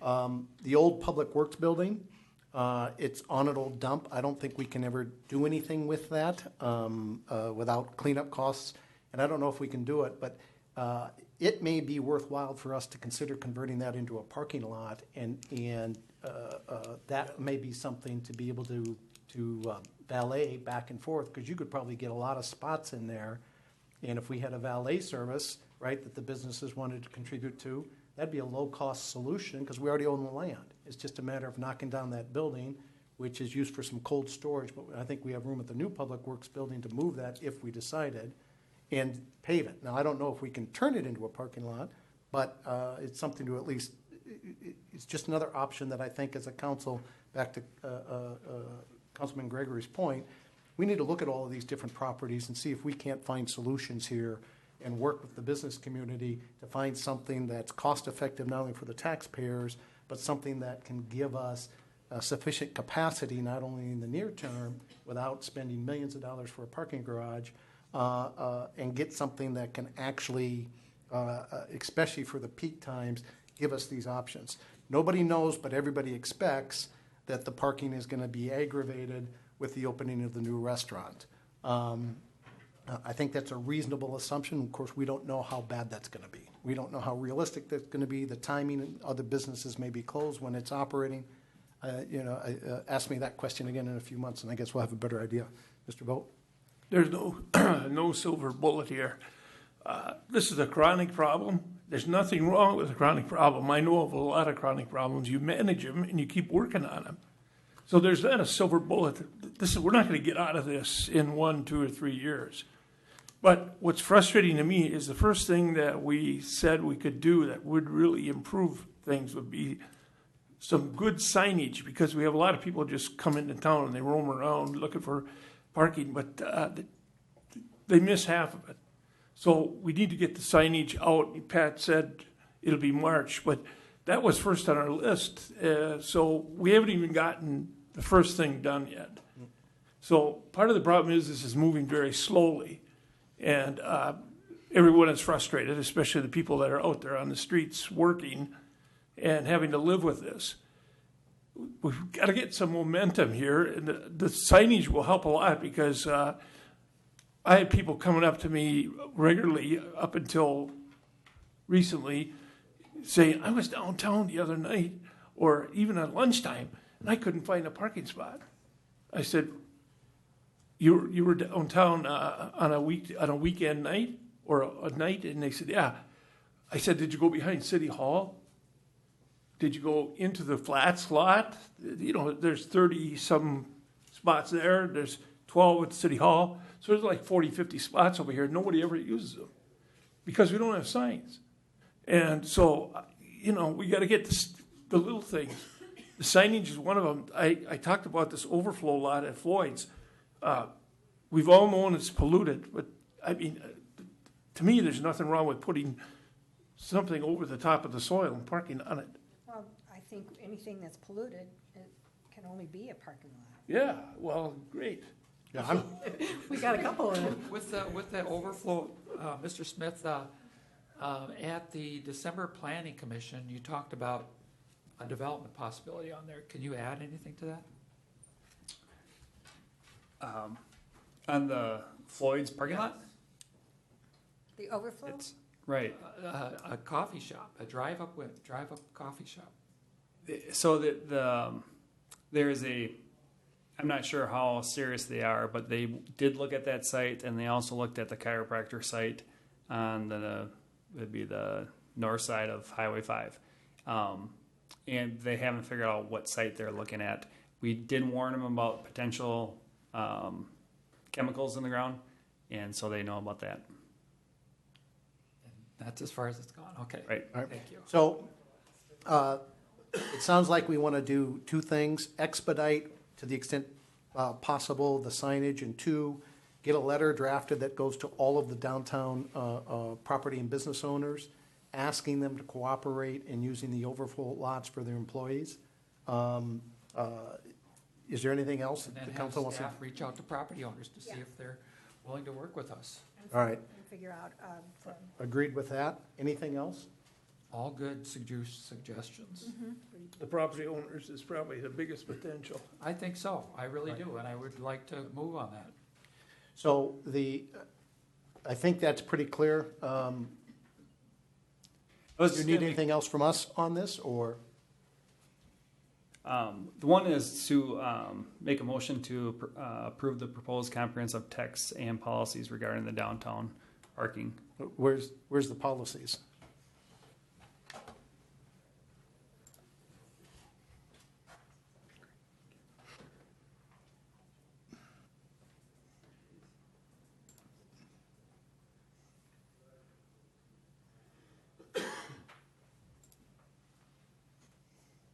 While he's bringing that up, any last comments that anybody would like to make? No? Okay. Oh, this was the 7 items? Correct. Okay, got it. I wasn't sure. Can we go back to the resolution? I move we approve the proposed comprehensive text and policies regarding parking downtown. Is there a second? Second. All in favor signify by saying aye. Aye. That passes unanimously. You've got the direction on the 3 items the council wants. Any questions, or is that clear? That's clear. Okay. One thing I thought it'd be interesting is I had Paul, the senior planner, walk from City Hall to the School of Wise just to get an idea of how long it is, because we do get complaints that the parking behind the flats and Starger Lake Lane are too far away, but it only took them 2 minutes to get from City Hall to School of Wise. By the way, Dana, I'm not going to call you out, but I should let you know that our new city manager, who starts officially a week from tonight, is in the back. I think we'll probably be talking to you a lot about parking.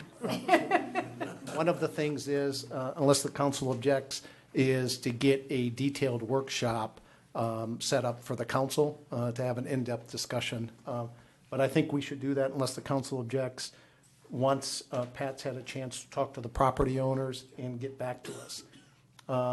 Pat, can you, I don't know how much is on your plate. How quickly do you think you'd be able to have a workshop with the council after you've talked to the property owners? Within a couple months, 2 months. Okay, is there any way to speed that up? I could talk to Doug, but I know there is another item that we wanted to have a. Talk to her. And Dana too, sorry. All right, so I don't want to put you on the spot. Take it offline and get back to us. I think you heard from the council, and to Mr. Vogt's point, I think we need to try to expedite this, especially before we get into the summer season where we're going to have more people. Maybe there's something we can do now, between now and then, that can help. Council, any Mr. other- Mayor, actually, the next 2 workshops we're interviewing for Planning Commission and all the other commissions, and we have, Pat, a joint meeting with the Planning Commission on one of the workshops, so it's probably gonna be at least a month out. Just, I wouldn't mind a special meeting in between, Mayor. okay. So, I mean, that's an option too. Why don't you talk with Dana and get back to the council with options, right? I'm not opposed to a special meeting because this is something that I think us as a council, we need to have a deep dive on this. I agree. Any final comments? Okay, the next item, 5E, Noble Lion. Pat, this is you. Yes. Mark Hubner is the owner of Noble Lion. He is proposing to use some vacant space in the Noderman building. The subject parcel is highlighted here in yellow. It's on the corner of Sega Lake Lane and Victoria Drive. There is a vacant space right now that's behind Ruby's Roost. It's about 830 square feet. He would like to use that kind of as a waiting room for his restaurant. He's planned on calling it the Lion's Den. It would have limited bar seating and high tops booths and have a seating capacity of about 35 and with a full bar and a small kitchen. Here's the Ruby's Roost is in the lower right-hand corner, and then behind that is the open space. The bar would be in the back, and then the seating would be in the front here. Is there facilities there? No, it's completely vacant right now. They would have to add the restaurant. Restroom. Will there be a restroom? Restrooms. Already. Okay, there are. Highlighted on the plan, you can see them just up to the upper left of the space. Right there. Okay. Brand new. So the white space, if you wouldn't mind, if you're. Yeah, so the white space is about 800 square feet. Sorry, name and Oh, I'm address sorry, for the Mark record. Hibner, the Noble Line. The white space is the space I plan on turning into what I like to call a speakeasy, for lack of a better term. We'd seat about 30 people, bar would seat 16. I'd put some TVs in there, and we'd have a small kitchen so patrons could come there and have a snack, watch a game. The main purpose of this is my success. If you've ever been there on a Friday or Saturday, I have to make people wait. Some people have waited up to 2 hours for a table. And during that time, I don't have enough space in the restaurant, so I send them primarily over to School of the Wise. But School of the Wise closes at 9 o'clock, and then they have their own patrons, so sometimes there's not space there. And then they go over to the Borough, or sometimes they go to Floyd's. What happens is we take their phone number, and then we send them a text when their table is ready. But particularly in the winter, it takes forever for them to come back, 15, 20 minutes. And I stand and stare at these empty tables for 15 or 20 minutes while they finish their cocktail, pay out their bill, put on their winter clothes, and then trudge through the cold over to the restaurant. I look at 10 tables every Friday and Saturday night for 20 minutes. That's 2.5 hours. It's 2.5 hours I could have people in the restaurant, and that's 2.5 hours I can get cars in and out of those parking lots. So, right now, people are coming. They're coming from Woodbury. They come from Prior Lake. Why is that all over? I've become kind of a food destination. So I'd really like to have a place across the private alley where they can carry a cocktail across the alleyway and set their butts down in 1 to 2 minutes when their table's ready. So, and what will also happen is I'll have regulars that now will go across to the Lion's Den because I have TVs. They'll watch the Wild game, and that will free up bar space for those people who are coming from out of town. Quick question. Yes. Is it allowed to be able to carry a drink across? It's private property. It's private alley. No, I don't think so. Unless, it has to be on a licensed premise. And It is. You know, We have diners that you've sat on the patio and had a cocktail. I've sat on the patio and had a cocktail. Yeah, The- literally, you can walk. It's the Noderman building, which is borders. Right, So Right, but is it contiguous or is there that space? And look, I don't want to no, it's split hairs that- here, but I think we need to make sure that The this is Hartmans done are the right. owner of that property, and they maintain that property for snow Between the removal buildings? purposes. I think it may, I don't want to answer tonight, but I think it may be possible to expand the licensed premise to include that area between, but we'd have to look at it. Right. You're nodding yes? Yeah, Mayor and Council, I mean, this is not an uncommon situation in a lot of cities, but Doug is right that the licensed premises, a term that you use in your ordinance and state law uses, has to be some definable, confined space. It can be a space that's within two different buildings, but it has to be a controlled space. What you can't have is you can't have access, minors having access to the drinks, or people coming and going beyond between the two spaces, and so. Right, so the bottom line This is, can be worked out, but. bottom line is we could define this so there's no issue. Yeah. All right, that answers the question. Yeah. So, thank you. Pat, did you have more on this? I was going to mention, so the last time the Noterman building was fully leased was in 2014. And at the upper level, they had office. In the main level, they had daycare. In the lower level, they had office and dance studio. If you looked at the parking requirements for that fully leased building, it was at 47.54 parking spaces. Then we looked at the present uses with the proposed restaurant, and the total for a Noterman building is required at 55.59 spaces. So there's a difference of 8.05 parking spaces between what was the full capacity in 2014 and what it is now. With the 50% reduction that reduced in the zoning ordinance that allows it, we are down to 4 parking spaces. They are proposing to pay for the parking fund, $5,000 per space, which is similar to what the Creamery paid in 2017. That's what the ordinance states. Correct. And this is the shared parking ordinance for those that aren't familiar with it. Go ahead. So with the conditional use permit, the city council can approve those new uses as long as the applicant pays into the parking fund. Based on the 4 criteria under the conditional use permit, I'll read through them. The first criteria is that the establishment, maintenance, and operation of the conditional use will not be detrimental or to endanger the public health, safety, morals, comfort, or general welfare.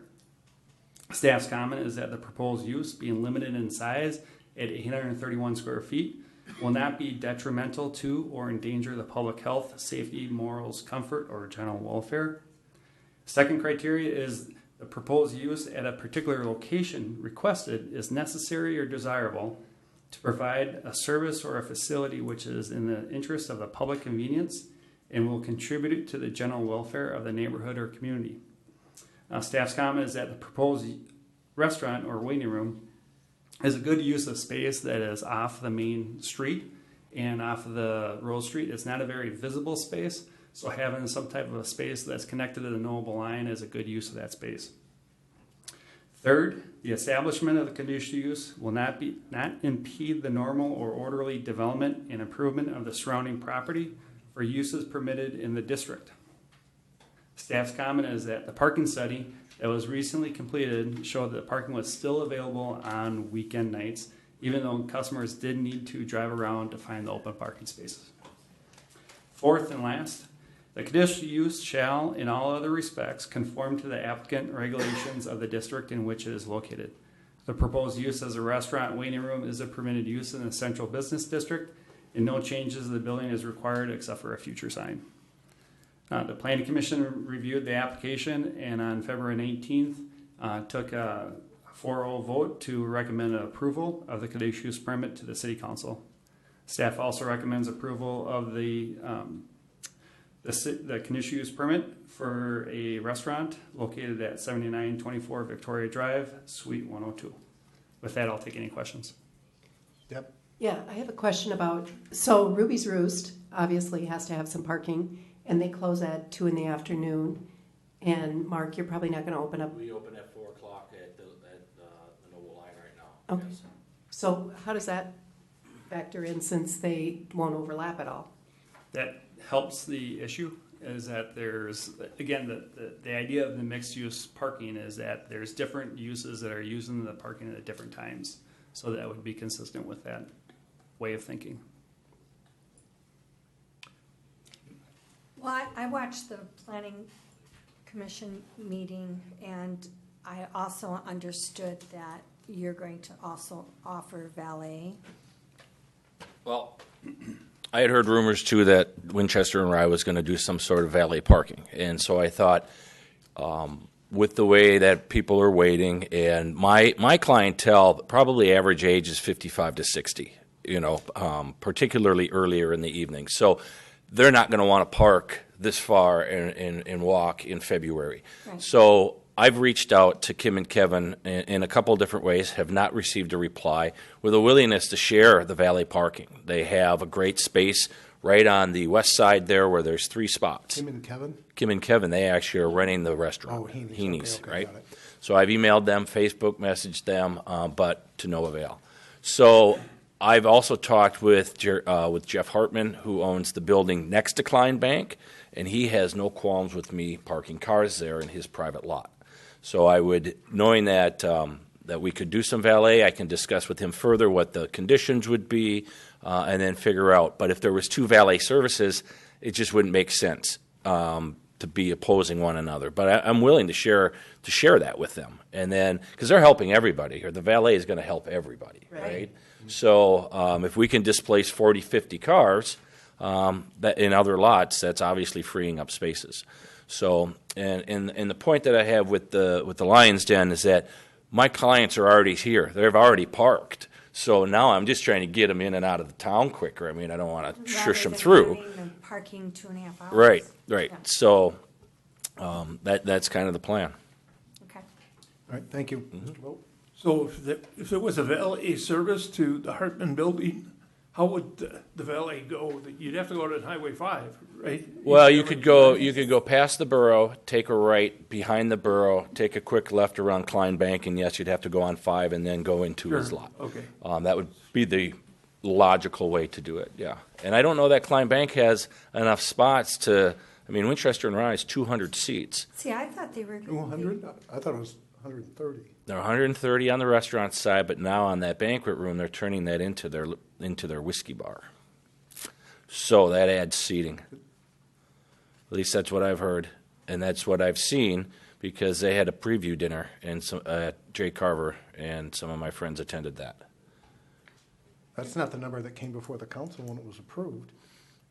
I don't want to get us sidetracked. No, I don't want to We'll get look into sidetracked that, either, right? but that's from what I understand their capacity. If they have a banquet on that banquet room and they have a full restaurant, you're going to have over. Yeah, 200 it may have been people. there. It's been a while, so we'll find out. Go ahead. Did you have a question? No, I just thought that they were talking to Jerry Hartman about that property. And maybe they were. Again, they haven't reached out to me. I've reached out to them Okay. to talk about parking.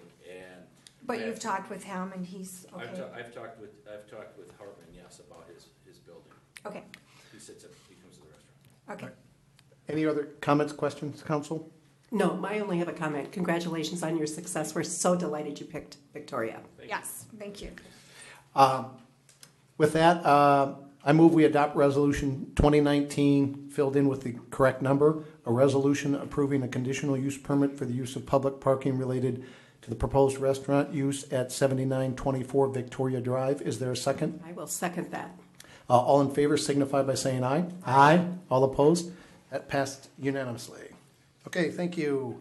Pat, Rolling Hills sketch plat.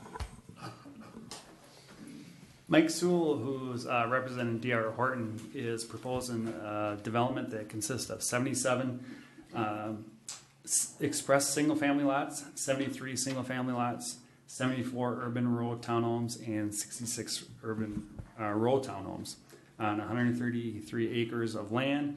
The subject site is highlighted in the aerial here. County Road 11 is going north and south. It is south of Marsh Lake Road. And the Schmeeks property is located here. It's also located in the township, so we would have to annex that property. And as you know, staff is working with the township on the annexation. It is consistent with the low and medium density residential that's mentioned in the 2040 comprehensive plan. The overall net density is 4.1 units per acre. The single-family net density is 2.9 units per acre, which falls within the comprehensive plan's range of 2.25 and 6 units per acre. The net density of the townhomes is 9 units per acre, and that also falls within the 2040 comprehensive plan range of 6 to 12 units per acre for medium density residential.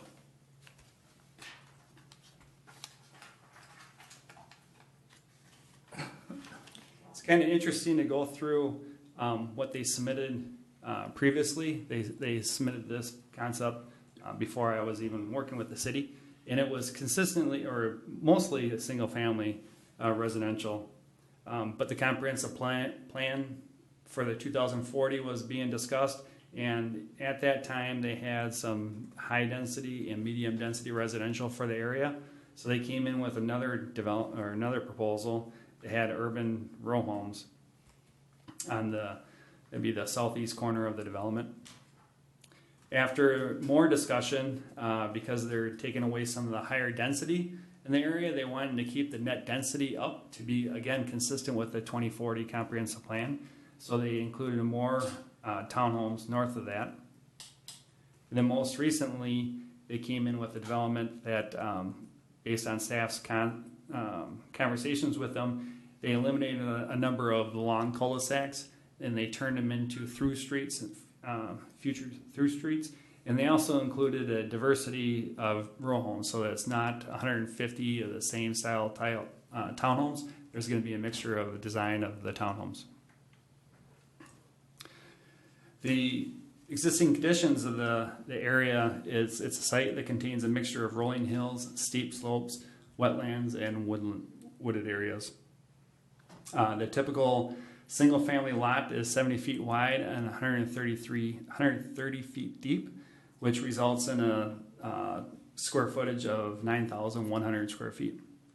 The proposed express single-family lots, which are the darker yellow here on the northern part, they are typically 66 feet wide and 130 feet deep, and that results in a square footage of 8,580 square feet. The proposed minimum setbacks would be consistent with the R2 zoning district for all the lots. Front yard setback is 25 feet, proposed side yard setbacks is 8 feet, and the rear setback is 30 feet. I included a table in your staff report that highlighted the developments that have been approved since 2013, so the last 5 years. And the 10-foot setback has been a norm for Victoria since then. 10-foot side yard setback, and have lot widths of 80 feet. It wasn't until the last couple of years and they changed the zoning district and they allowed the R2 zoning districts for single family, where there actually been 3 developments now that have been approved under the R2 zoning district standards. That's Chevelle, Meadows of Wasserman, and Laketown 11th. Looking at the Chevelle, or the Meadows of Wasserman and Chevelle, staff can only maybe find one instance when the houses were pretty close. Otherwise, the houses were greater than 20 feet apart because of the side yard setbacks didn't really go from the whole 8 feet to the other 8 feet. So they had the greater than the 16-foot separation. I asked the planning staff at Chaska if they've had any experience with a 8-foot setback for a full-size single-family house, and they said that they've only allowed, or approved, I should say, 2 developments. One is at Red Cedar Creek, which had 7.5 feet side yard setbacks, and the other one is at Club West First, which had 7-foot side yard setbacks.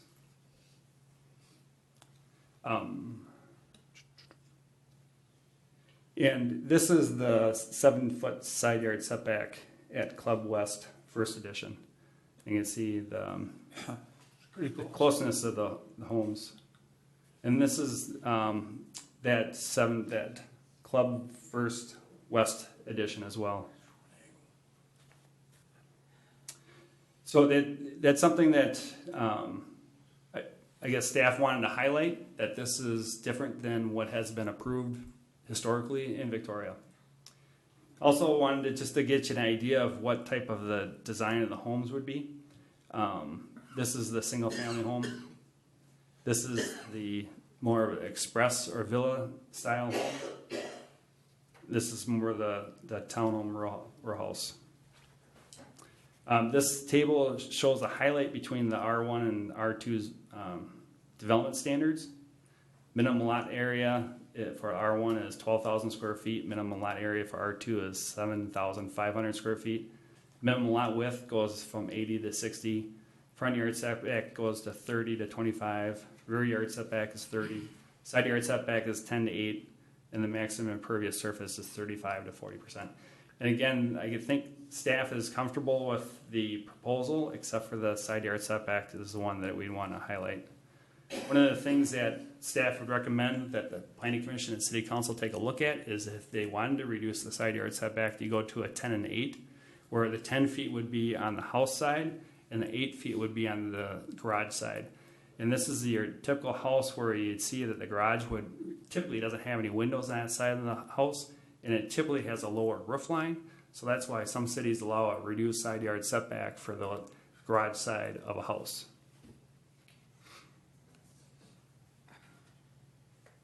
So this complies with the ordinances today as presented here? There's no variance being requested, right? Right, if it was with the R2 zoning district, correct. R1, R2. R2. So some of them would be R1. No, I think they would all have to fall under the R2. Okay, R2. Correct. And then I have a question. When you're talking about the smaller portion of the setback being the garage side, would they build garage to garage?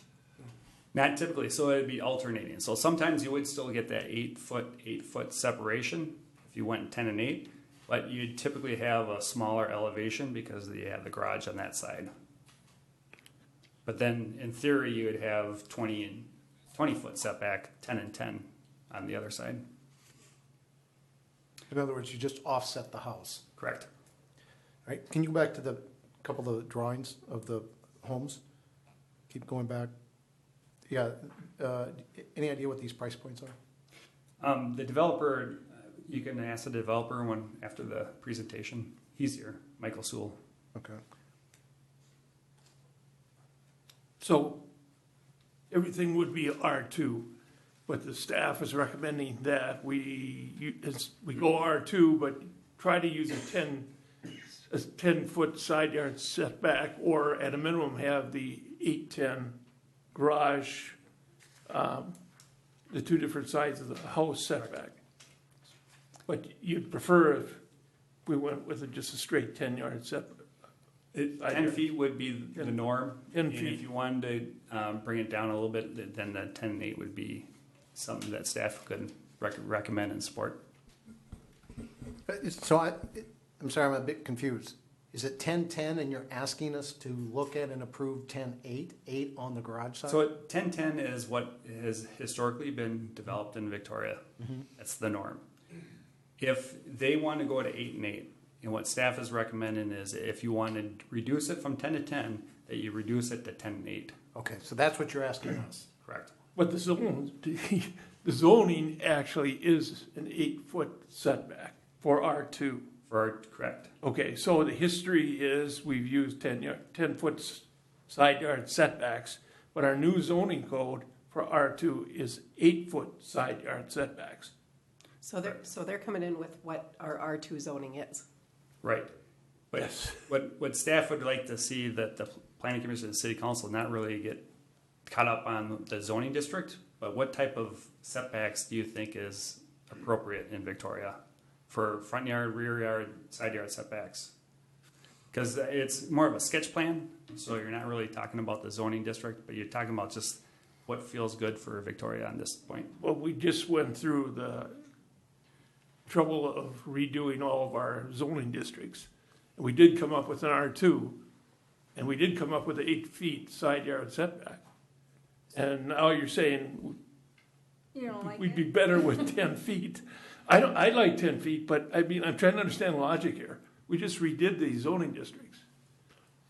And we came up with 8 feet for R2, side yard setback. But you're recommending if we could, we should order 10 feet side yard setbacks for R2. Is that what I'm hearing? Well, not necessarily for R2, just for single family, when you have a full single family house. Right. But Just R2 is a single small lot. R2 is a small lot, right? If our ordinance says 8 feet and the developer wanted to push back, would they have leverage? Because our ordinance says 8 feet? That when you're rezoning a property, I checked with Bob on this question as well, but when you're rezoning the property, the city has the discretion to rezone it to whatever is appropriate in the comprehensive plan. Okay. So we have the discretion to zone it to R1, we have discretion to zone it to R2 or a PUD.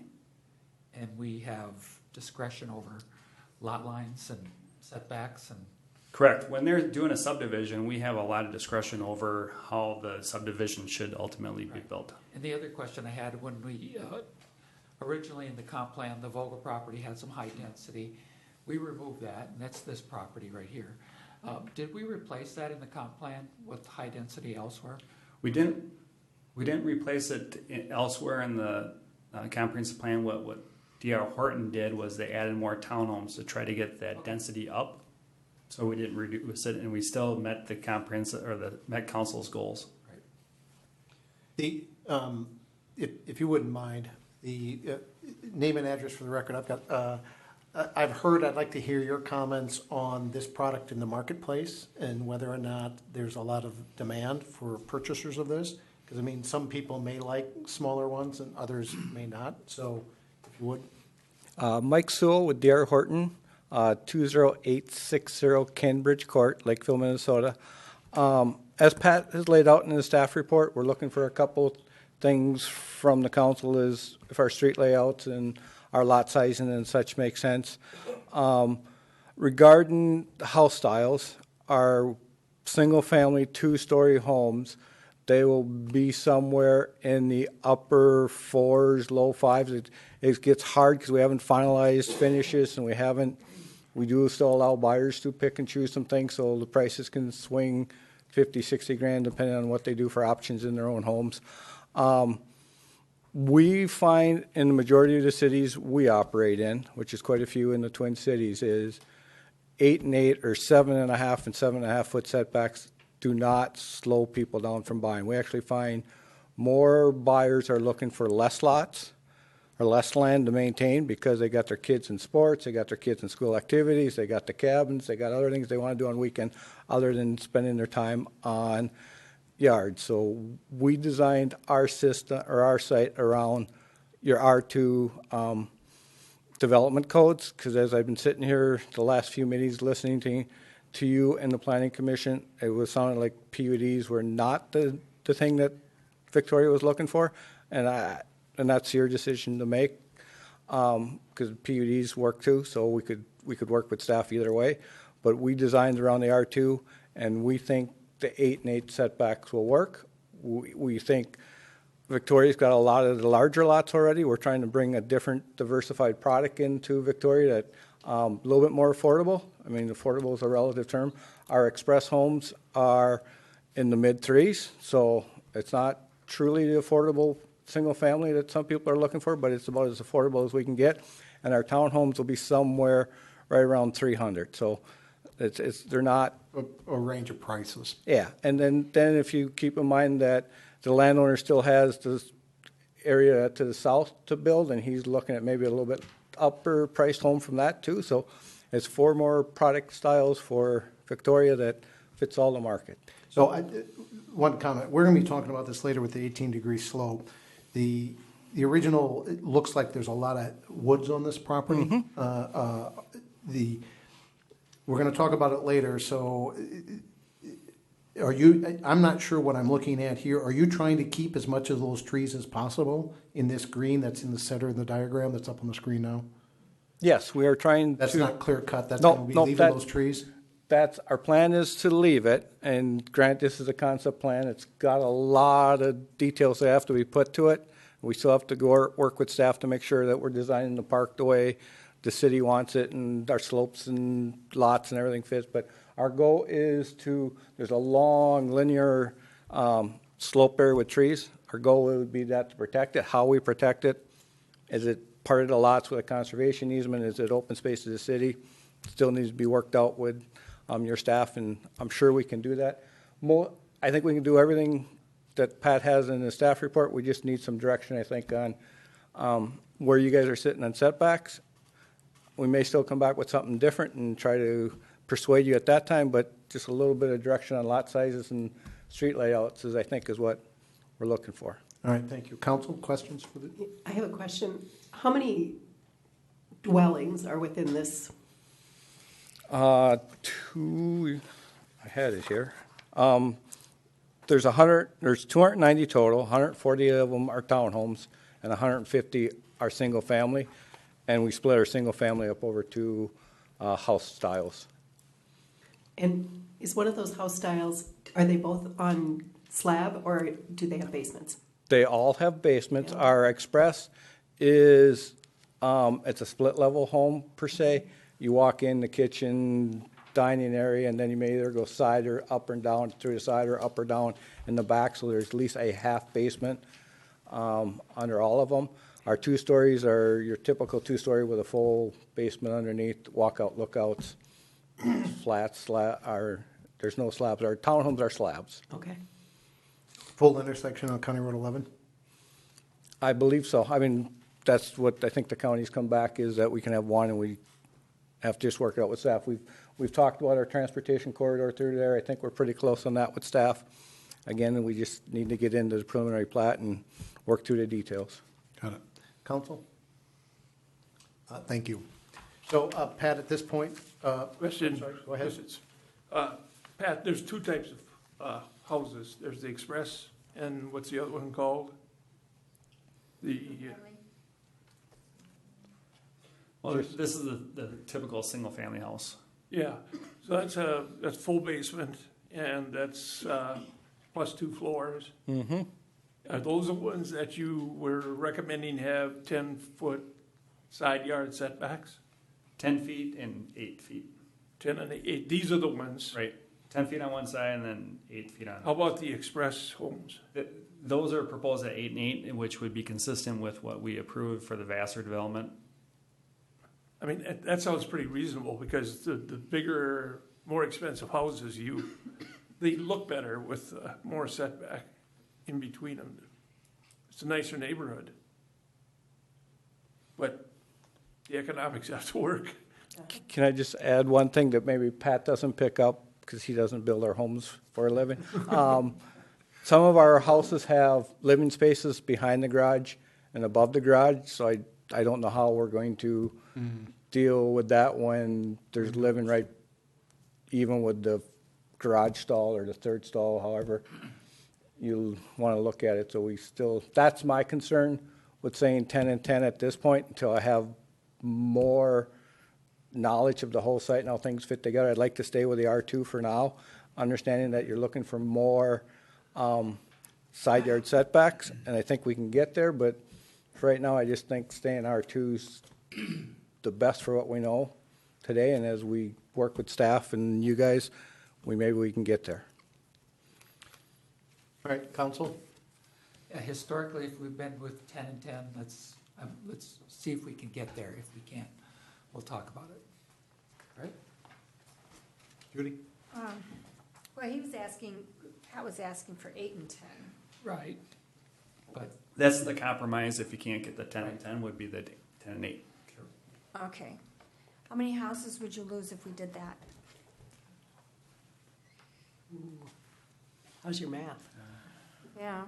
Sure, it went through your mind. The reason I don't think it's going to be a big deal is if we stay with 70-foot wide lots, our houses are 50 feet wide, so we're at 10 and 10 right now. We got a lot of details yet to add to it, so I think we can get there. Okay.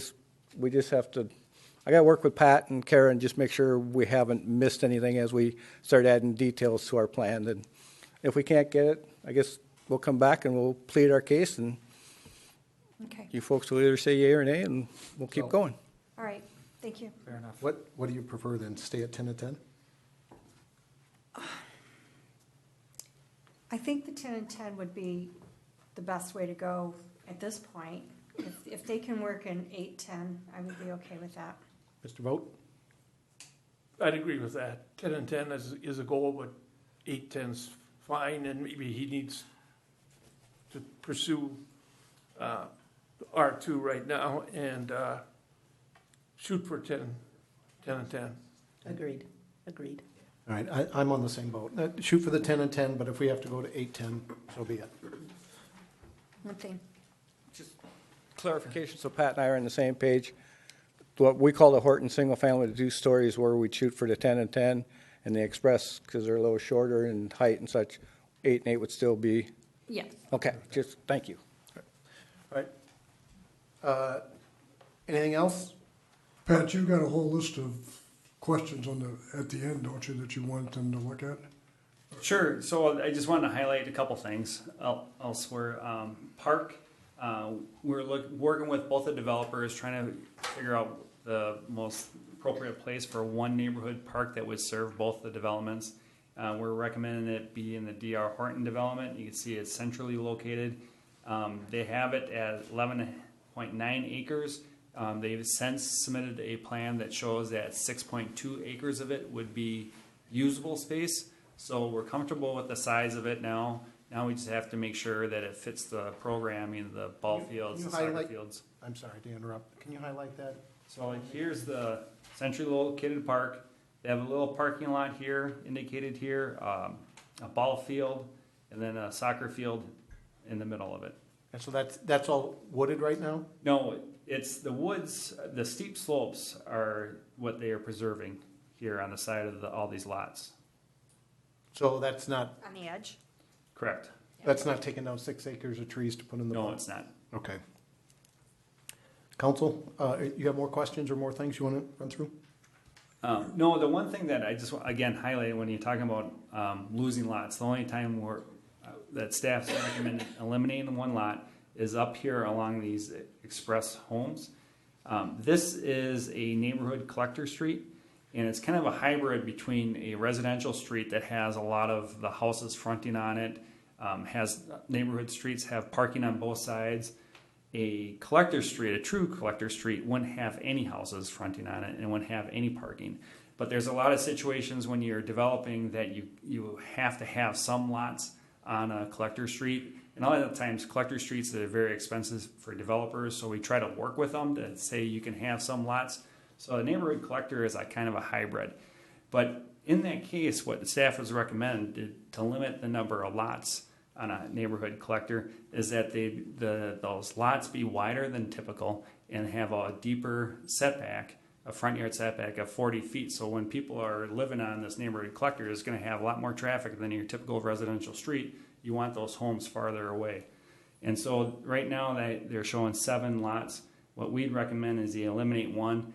You get it closer to 85 feet that we're recommending. It'd be an 80-foot lot width. So that's the one thing that we'd recommend. So one final thought. Is there any trails in here?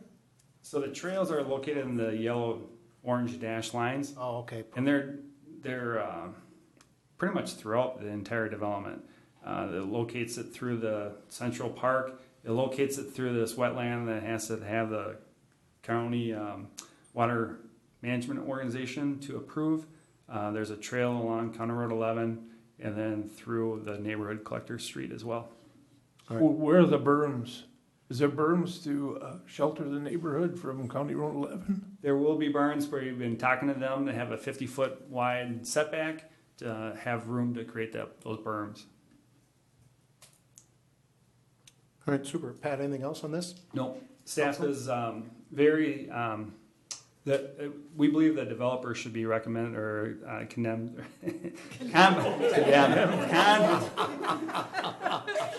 Excuse me. I've been talking too much. You didn't expect that, did you?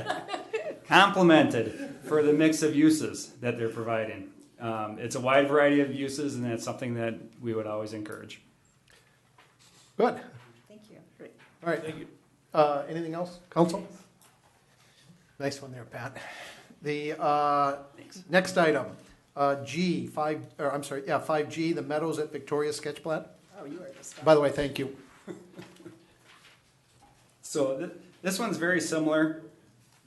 Just south of the development we just talked about on County Road 11. And the other thing unique about this is that they have a railroad that runs through diagonally, and then there's a wetland. So it really divides the site into 3 different developments. Peter Knabely, representing Golden Valley Land Company, is proposing a development with 140 single-family lots, 42 townhomes, a 60-unit apartment building, and a 153-unit senior housing with 2 office space lots.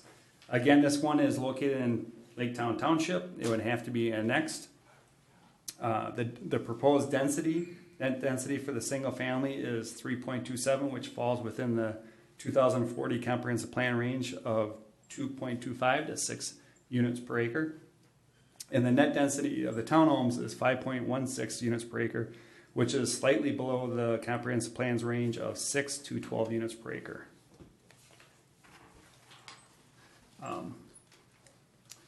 The comprehensive plan talked about that, so the comprehensive plan steering committee, staff, and the consultant had worked on the comprehensive plan 2040 over a two-year period. They had participation from citizens, stakeholders, various elected and appointed leaders in Victoria. They had an online survey in spring of 2017 and the summer of 2017. They held open house meetings in October 2017 and January 2018 to review the preferred direction of the comprehensive plan. They hosted an online mapping tool to again get comments on the proposed comprehensive plan in spring and summer of 2017. And again, they had an online mapping tool in fall of 2017. In addition to all this public input, they also worked with the property owners of the areas that were going to be developed, along with the Lake Township, the downtown business owners, and key stakeholders. So I'm trying to mention this because they put a lot of work and thought and collaboration with the entire community and the residents to come up with the comprehensive plan. In the comprehensive plan, the area south of the railroad tracks was guided for flex employment. The steering committee and the planning commission recommended that area to remain flex employment. The developer brought this to the city council back in December when the city council authorized the submittal of the comprehensive plan to the Met Council. They didn't officially adopt the comprehensive plan at that night. At that time, the city council recommended that that area be changed from high flex employment to high density residential, consistent with the developers were requesting. Because the mayor and 2 council members weren't on the council at that time, the mayor was there, but he was absent. But because he wasn't there, staff would like to have the planning commission and the city council take another look at that, guiding that to high density residential. Some of the reasons why staff has recommended that it remain flex employment, the one is that one of the goals of the comprehensive plan is to diversify the city's tax base to withstand unforeseen economic cycles and to provide employment opportunities for residents of Victoria. Currently, 97% of Victoria's tax base is residential already. Removing the flex employment from this area defeats the purpose of diversifying the city's tax base. One of the guiding principles, there's 8 guiding principles in the draft comprehensive plan, and one of them is the economic and fiscal strength. I'll just read this. Victoria will actively build its tax base and the diversity of businesses in order to provide fiscal strength to the community and help fund the high level of services and amenities that the community desires. The goal is that Victoria will maintain a healthy balance between residential, commercial, business, park and office, and park open space land uses. The policy is to promote industrial and office development and redevelopment to build the tax base and generate revenues sufficient to support residential development. Just taking a look at how this compares with Chaska. So ultimately, Chaska is Victoria will have more people living in it than Chaska. However, ultimately, Victoria will only have 165 acres that's guided flex employment, while Chaska will have 671 acres. So even though the size of Victoria is larger than Chaska, the industrial part of Victoria is going to be less than 25% of the industrial part of Chaska. If you add the commercial, we're planning to have more commercial than Chaska. So when you add the commercial and the industrial together, it's still about 25% of what Chaska has. Then this diagram shows a full size of Victoria and the full size of Chaska, and then the industrial is in the brown, and the commercial plus industrial is in the red, comparing the two. But it's not only Chaska, but if you also looked at Chanhassen and Waconia, the jobs per ratio, which is on the bottom row of this table, Victoria ultimately will have, or currently has, I should say, currently has 0.35 jobs per households. Chanhassen has 1.51 jobs per household. Waconia has 1.49 jobs per household, and Chaska has 1.29 jobs per household. So one of the most effective ways of relieving congestion on Highway 5 is to provide more job opportunities for Victoria residents in Victoria. Finally, the policy of the comprehensive plan is to support development of multiple family and high amenity sites, such as adjacent to woodlands, parks, lakes, and ponds, which will help maintain their value over the long term. The proposed apartment location is not in a high amenity site among the office park near a railroad track and adjacent to the service road.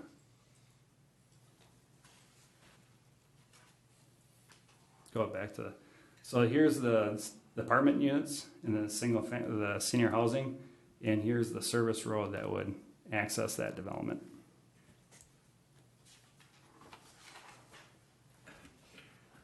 Okay, that well site lines and the treatment facility lines up with previous council discussions?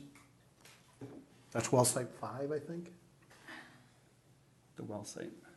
Well, the water treatment facility, we're recommending that to be also on the north side of the railroad tracks. Most of the time the wells are going to be on the north side, so it reduces the number of laterals that have to go underneath the railroad tracks. Mm-hmm. Not only that, but it offers a good buffer between the single family and that active railroad. So where would that go? Yeah. One possible location is in this area here that I have the cursor over. So, Kara, is that well site 5? As part of the well siting study, we have 4 different potential locations This for is just one of them? what will become wells 5, 6, 7, and 8. So the 2 well sites that they show in purple are consistent with our well siting study, so they're places we want to drill to look for water. So there's one located up here and one south there. Where well 5 and then potentially 6, 7, and 8 end up depends on where we actually locate water. Wouldn't it be less expensive to the taxpayers if that treatment facility was closer? I guess it doesn't matter because it's going to have to connect all of the wells, right? Correct. But ideally, we're hoping that we find water north of the track so we don't have, 2, 3, 4 wells north and 1 south. Because you have some potential sites up in the earlier development Correct. that we looked at. There are 2 on the Geshtock Vogel properties as well. For the potential, for water treatment or for wells? Wells. So the water treatment, the properties would be behind the water treatment plant? Or you're taking up six homes? Possibly. We're going to trying to work with the developer to come up with a layout that works with them and also accommodate the wastewater treatment plant. The Water treatment plant. Is there a lot of heavily wooded area here? It looks like this is pretty dense. This area to the north is heavily wooded. It's not part of the sketch plan. It's owned by the Geshtock property owner, and they would probably sell it at a future date after this development goes through. So this development itself, is there a lot of trees on this? No, it's pretty much all agriculture and a lot of wetlands. All right, so there's not clear cutting going on here. No, there's not as many trees as there are to the north, but they're in the north one, they're preserving it on the steep slope. So what are you looking for from the council tonight? Just general comments? General comments, the comments about the flex employment north or south of the railroad tracks, and they also have the same request for the side yard setbacks, but I think they've heard that already from the development to the north. And then the single family, 52-foot lot single family would be the west side of the townhomes. They're recommending a 6-foot setback, which would be similar to the Whispering Hills development. The Planning Commission recommended that would be a minimum of 8 feet. So that'd be, as staff would also recommend, a minimum of 8 feet. And I think those are the two main issues. All right. For me, I think the water treatment facility shouldn't be taking up that flex space. It should be located somewhere else if you can find a way to do that. And then I'm not a fan of the 6 feet setback. I think that's too short, too little. Okay, a couple things, Pat. First of all, when we had our full discussion with Park and Rec and the planning and everything, and HKGI here, we were talking about comp plan. One of the committee members brought up the comparison with Victoria's flex and commercial compared to Chaska and Chan, and she was told that, well, this isn't a race between Chaska and Siukonak. And I've been hearing about that ever since. And she thought that was a rude comment, and she wanted me to stand up more, and I failed to do that. So, but in retrospect, I'm kind of kicking myself for not insisting that we have more flex, more commercial in our comp plan. I think it's woefully inadequate, to be honest with you, and I wish we would have more. So this little piece isn't going to make or break us, but and I think I made that comment when we were talking about this originally. But after listening to the Planning Commission discussion, that entrance there into this, where the apartments are at, that is probably, from my understanding, going to be the last full entrance into this area, full right in, right out, into our flex area. This is our whole flex area right here. This is the beginning of it.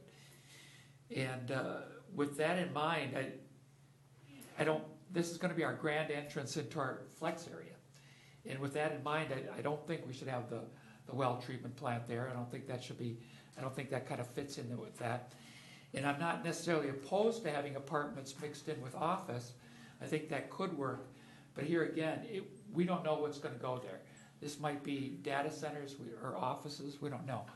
But to commit to high-density apartments probably isn't a good way to start off our full flex, our brand-new flex district.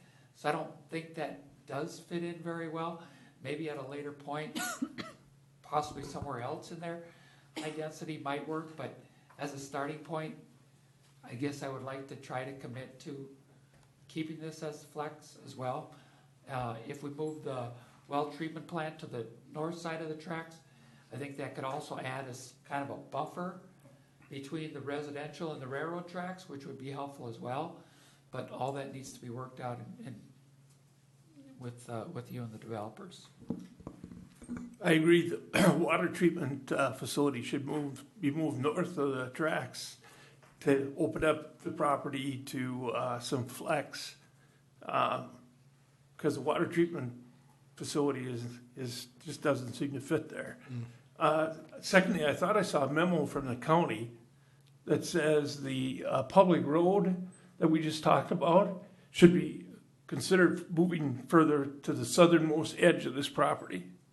I think that's in the county's We got that letter last week, and we have to meet with the county to go. Yeah, so the county's saying this road's got to be moved further south in this little area here. Wouldn't be cutting through the middle like that. Away from the railroad crossing. Right, and I agree. If you look at the reason for having flex, the tax rate on commercial is twice the tax rate on residential. So I mean, we don't have to match Chaska dollar for dollar, but we're really 3% of our income is coming from commercial, and we just can't live like that.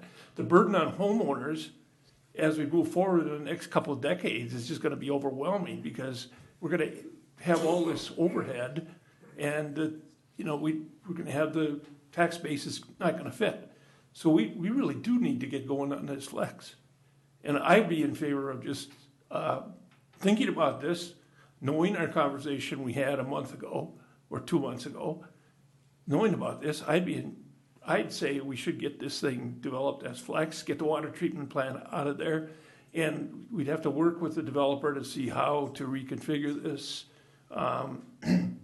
It's a shame to knock out a senior housing project, but that senior housing project can go other places too. Yep. Deb? I'm trying to understand, so this apartment and this senior housing, you want to get rid of that out of this area so you can develop flex. Well, it could go up here. But you want it out of this particular area so this can remain flex employment. She's pointing to the bottom right corner. Yeah, sorry, you guys can't see my. Which our comprehensive plan says we should be doing. Okay, so. Be doing flex? Yes, in that area. So, yeah, my question would be if we move this senior housing and this apartment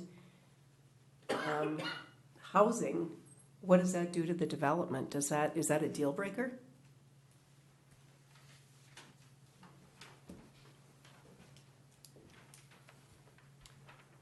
Name and position for the record, please. Matt Pavick with Golden Valley Land Company.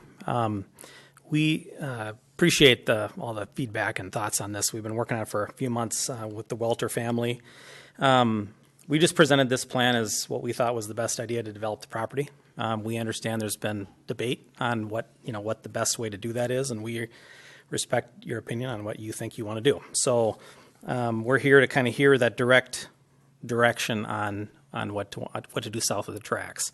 So to answer your question on what does it do to the project, it'll change the way that it looks for sure. So I don't know if we can put you on the spot a little bit, but if we moved, say, the apartments to the northeast corner and we were to remove some townhomes, move the water treatment plant north of the tracks, try to make it long and linear to make kind of the best kind of buffer shape that we could do, what your thoughts would be on that. How much of a reality is that senior housing project? Is that something? It's an idea at this Just point. an idea. It's an idea, yeah. Is it just for 55 and older, or is it? Right, it would, yeah. I mean, it's not even developed that far. It was just kind of a couple of different uses for high-density housing. Yeah. Just food for thought. In the top right of your diagram, the yellow, that's right there on the wetland. Would it be profitable, would it be possible for the senior housing to put that on that wetland? Well, at this point, we weren't proposing to fill that wetland. Yeah, let me be clear. Not to replace, in place of the yellow, in place of convert some of that to senior housing instead? Yeah, potentially. Right now we have a strong market for this villa product, which is what we were showing there now. That's what the yellow is? So we have kind of two things. We've got the 66-foot R2 modeled smaller lot single family, like the Express that you were talking about before. That's what the bulk of our project is proposing. Then we have kind of this smaller villa, which we were showing as a 52-foot wide lot with 6 and 6, which leaves a 40-foot pad. So we're hearing now it should be a 40-foot pad, but 8 and 8. So that would put us at 56 feet wide. So we would like to stick with that. Where we could potentially swap out some uses, I think, is with the row homes, because there's going to be a lot of row homes in D.R. Horton's project to the north. So we could potentially look at some higher density in that area. I'm just thinking out loud. The higher density may in fact help feed into the flex that's just, quarter of a mile away. And then if, clearly there's a railroad track here, but if there's a way where we've got a path along 11 or something, it would give the ability to have workers live right next to the flex. And that high density, I think next to the flex where you've got potential industrial or light industrial or that kind of commercial development, may be a good buffer instead of a single family home. It's a $600,000-$700,000 house right next to it. I just think that kind of staging, if you will, feathering of, if you will, may be a good use. So I'd like to see some senior housing maybe on the water if it makes sense and it would work commercially, and then the apartments up there to maybe replace some of those townhomes, given the fact that the development just north of the DR development already has a bunch of townhomes. And not trying to tell you what to do, just thinking out loud, if you will. Council? It sounds good. One comment, Patrick, the Ghost Plat there in the north, west corner, is that a later development? Correct. That is, when this gets developed, I think that, again, Mr. Gashstock owns it, and he may want to sell it. He hasn't figured out who he wants to sell it to, but what they did was they just did a sketch plat or a ghost plat to show how it would be incorporated with this proposed development. Gotcha. Just as a note for that, if that's heavily wooded, one of the things, again, we're going to talk about later, I don't want to see the clear cutting of, acres and acres of trees. But we'll talk about that in a minute. And that's right now. That's not part of our project. Right, We do have some. I mean, there's a little wedge of wooded, kind of in the very northwest corner of our proposed lots there, but they aren't on any steeper slopes. Well, there's always going to be some. There's some trees there. Yeah. All right, council. Other comments, questions? Thank you. Yep. Thank you, Pat. Do you have what you need? Yep. Okay. Next item, the driveway.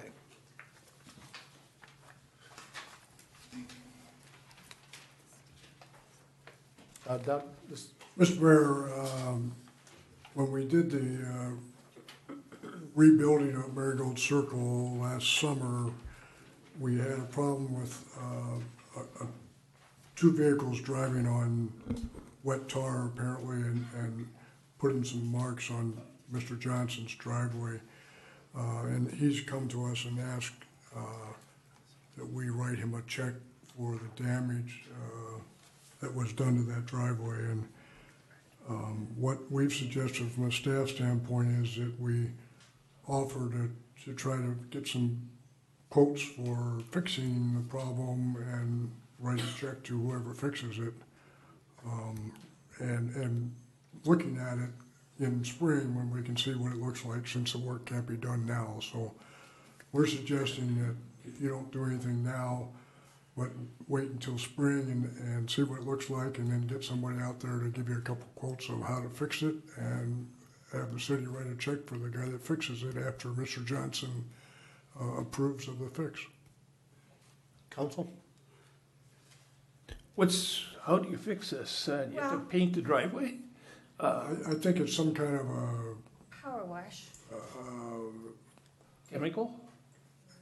Yeah, or a roughing it up somehow. Kara, help me out here. How do you fix driveways? Our pavement expert, resident pavement expert, happens to be in the audience. Right there. She hasn't been at the lectern yet. We haven't. No, I would just note that Mr. Johnson has done some investigation with a couple of different companies for how to remove it.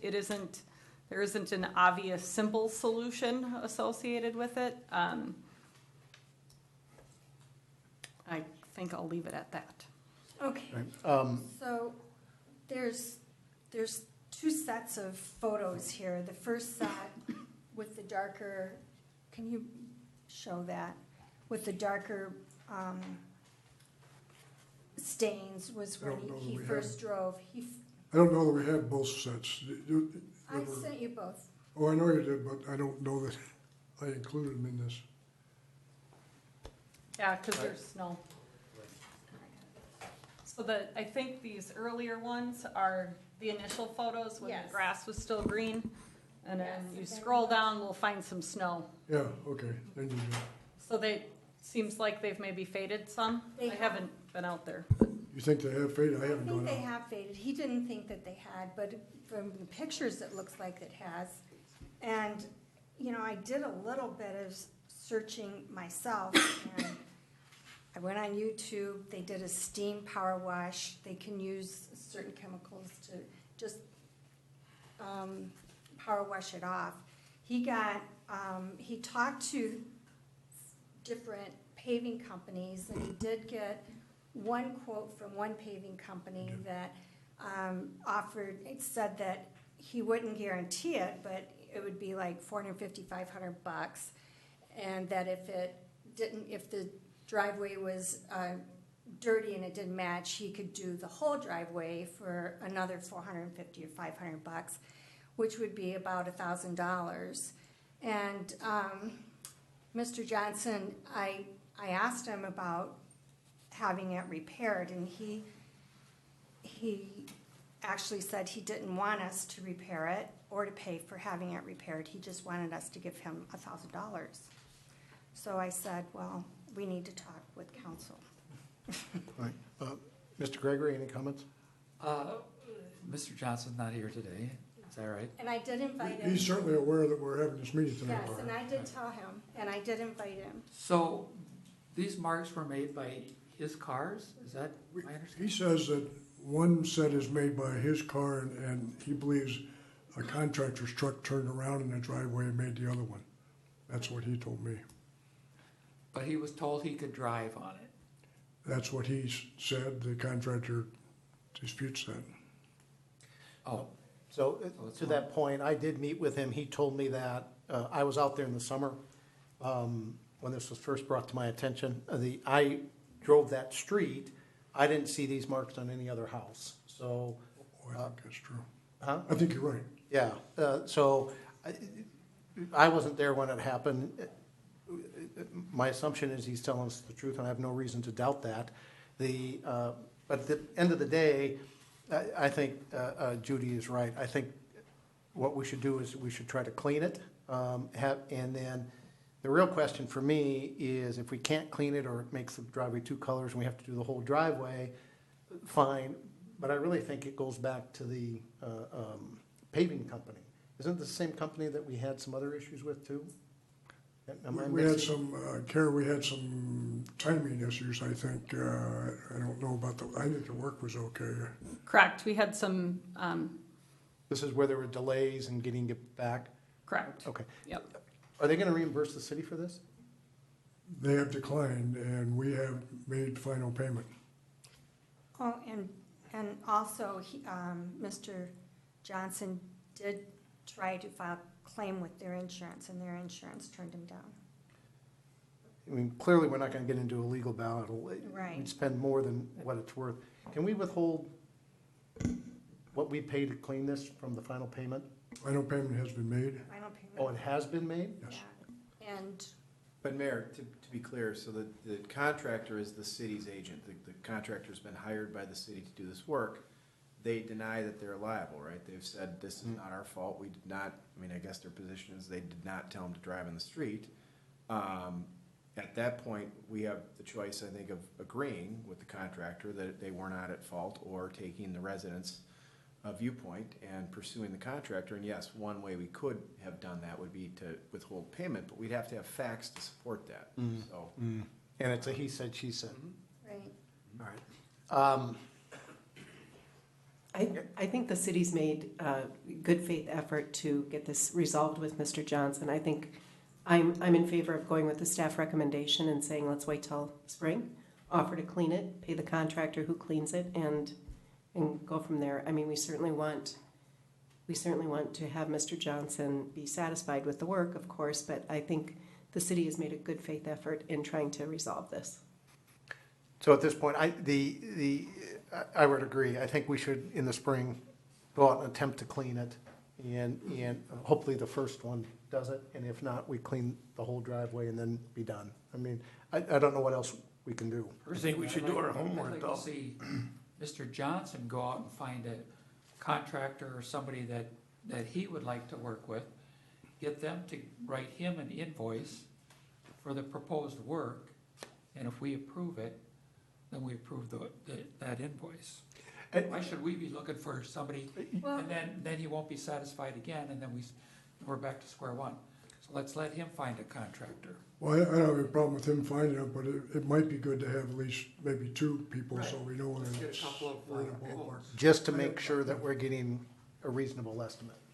So, And honestly, he talked to a paving company, and I think he needs to talk to a cleaning company, somebody that specializes in cleaning.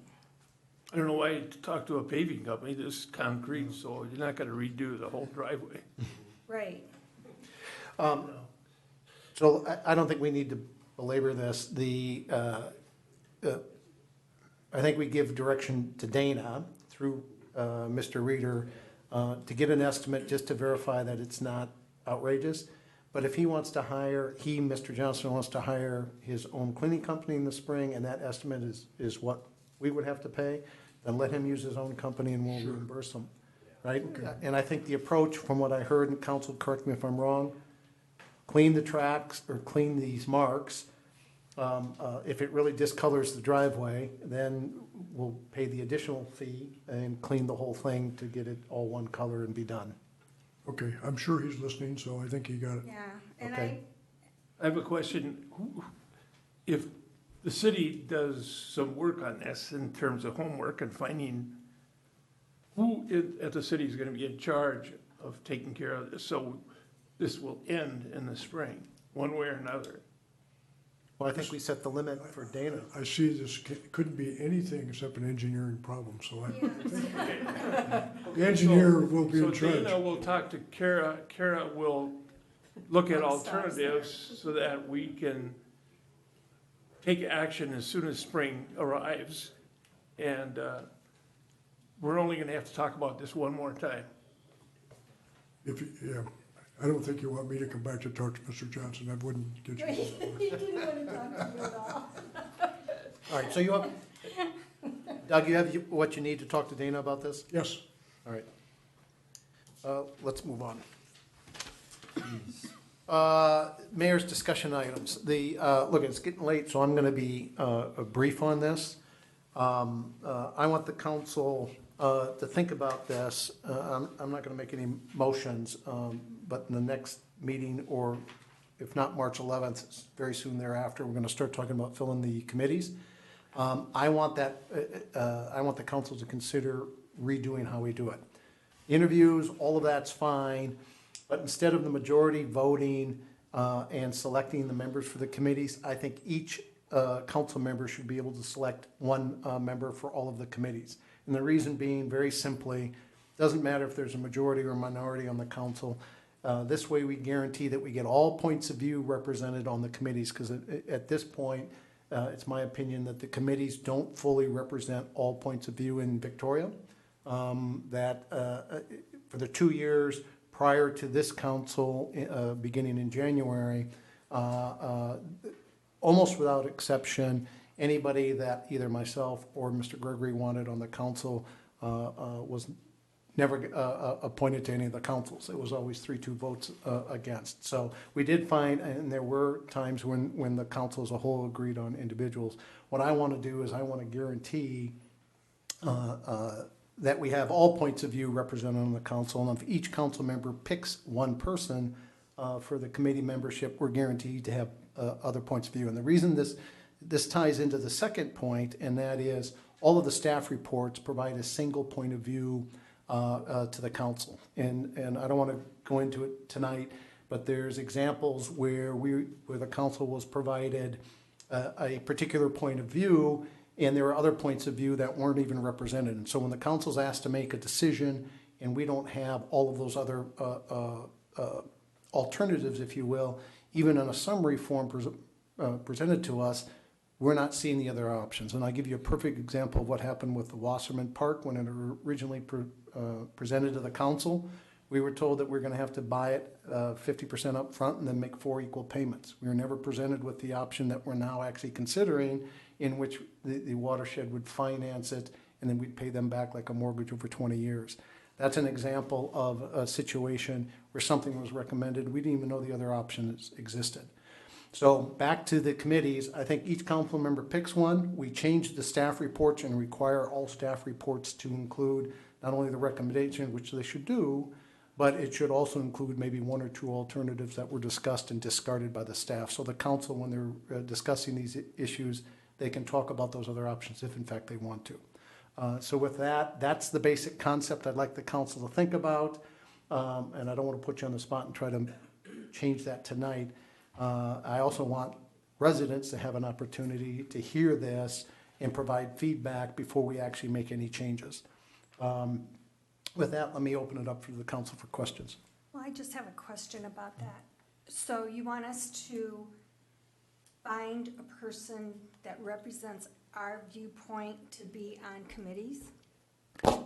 You can do that, or we have people that volunteer, and people come in and we go through the same interview process we've done before. And if we have, for example, I'll just, for the sake of argument, take the Park and Rec. We may have 10 people on that. If that's the case, we go through the same interview process. Deb picks 2, Mr. Vogt picks 2, I pick 2, you pick 2, and Mr. Gregory picks 2. And there's the 10 members. Oh, okay. That's the concept. Kind of like And the if- way we did the manager? Exactly. Finance committee, I think there's only 5 But we members, so all we'd meet at all, the end. well, and that may happen here too. I'm not saying that's not gonna happen. Okay. But what I'm saying is, we interview all of the candidates, get anybody you want to interview, and then each of us picks one candidate, say, this is the person I want to put on this committee. Okay. And that way, we're guaranteed to represent every point of view in Victoria. I'm not sure how this relates to the Wasserman financing though. The, That doesn't have any correlation. That's part 2. right, I mean, That's part 2. I'm trying. correct. These, they're not hard lines between them, these things blend into each other. I think the concept, people understand what I'm talking about, is if we have everybody picks somebody, and then we include all points of view on the staff reports. I just think the public and the council has better access to information, and we hear all points of view. I like the idea of the all points of view, and staff can do that. They can say, this group said this group said this, so and so and so, and then we've looked into this and we recommend this, and then we can look at all of it. Correct. Kind of like we're doing with the parking study. Correct. Okay. Mr. Gregory? You know, I just kind of share your frustration a little bit. I think in the past 5-6 years, we've had kind of a litmus test that if anybody's had any disagreement or discontent with the majority of the council, those people weren't allowed to be on these committees. And just having a different point of view doesn't make you evil or bad, which seems to be the prevailing wisdom in much of City Hall here. I think having different points of view is valuable. If you're forced to defend your opinion, you end up with a much better discussion. So I think there's a lot of value in having people with different points of views, not just a lot of people just nodding their head yes. So we're talking about item number 1, representations, representatives on committees. Correct. That's what we're talking about. Right. So we would post publicly the fact that we had openings on X number of committees. Mm-hmm. That would be publicly posted. People would send in their applications, I believe, to the city manager, the city clerk. And then those applications would be given to the city council for consideration. And what you're saying is what we do now is we will study the applications and take a vote on each person. That's what's happened traditionally. What you're saying is that we shouldn't take a vote on each person. Each city council member should pick, if there's enough for 2 for each council member. If there's 10 people, we each pick 2. If there's 5, we each pick 1. That's what you're proposing? Correct. And then, how do you know? Mr. Mayor, one of the problems might be that, we don't turn over the whole commission each time, so generally you'll have 2 or 3 for each commission. I don't know how you decide who gets to appoint them. Yeah, I think we go through the existing committees as they are, since Mr. Gregory and I haven't had a chance to get people that have views similar to us on the committees, and we reset all of the committees. If we're gonna change the You're project, gonna right. fire the ones that are on there? No, I didn't say that. Remember, every council member can pick somebody, right? So you're People- expanding, you're expanding commissions? I mean, you got 7 people in the planning commission, you got 3 up this year, so how Let do me you finish? finish. So you have the 7 people on there, right? There's nothing to say that we won't end up picking some of the same people. For example, I would probably pick Scott Strensland, who's already Their on terms there, are to not, stay there. their terms are not up. You've already appointed them, they got a 4-year term, you can't touch them. Oh, yeah, yes, we can. Well, thinking about this, I disagree with what you're proposing. That's fine. We can't just turn the whole thing upside down. First of all, one of the things we've had over the years is trouble getting qualified people to be interested in committees. There are some years, we can't find anyone to volunteer for the planning commission because it's so much fun. And, Watched it. Wow. you know, and the same thing for parking committee. And the finance committee, one of the issues there is whether they have some kind of background that would help in the financial process of the city. So I think the process has had some problems in the past, but I don't think starting all over and having this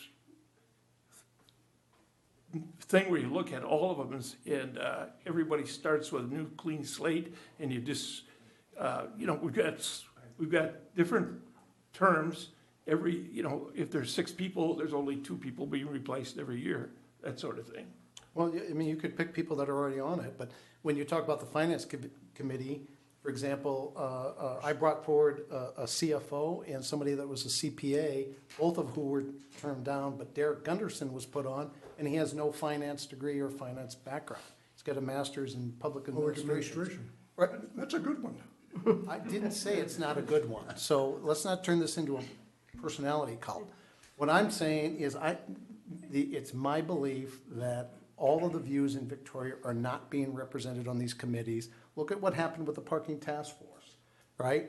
Sharon Eklund got on and then was kicked off and then was brought back, right? Because they found out that she was running and she was a friend of me and Mr. Gregory.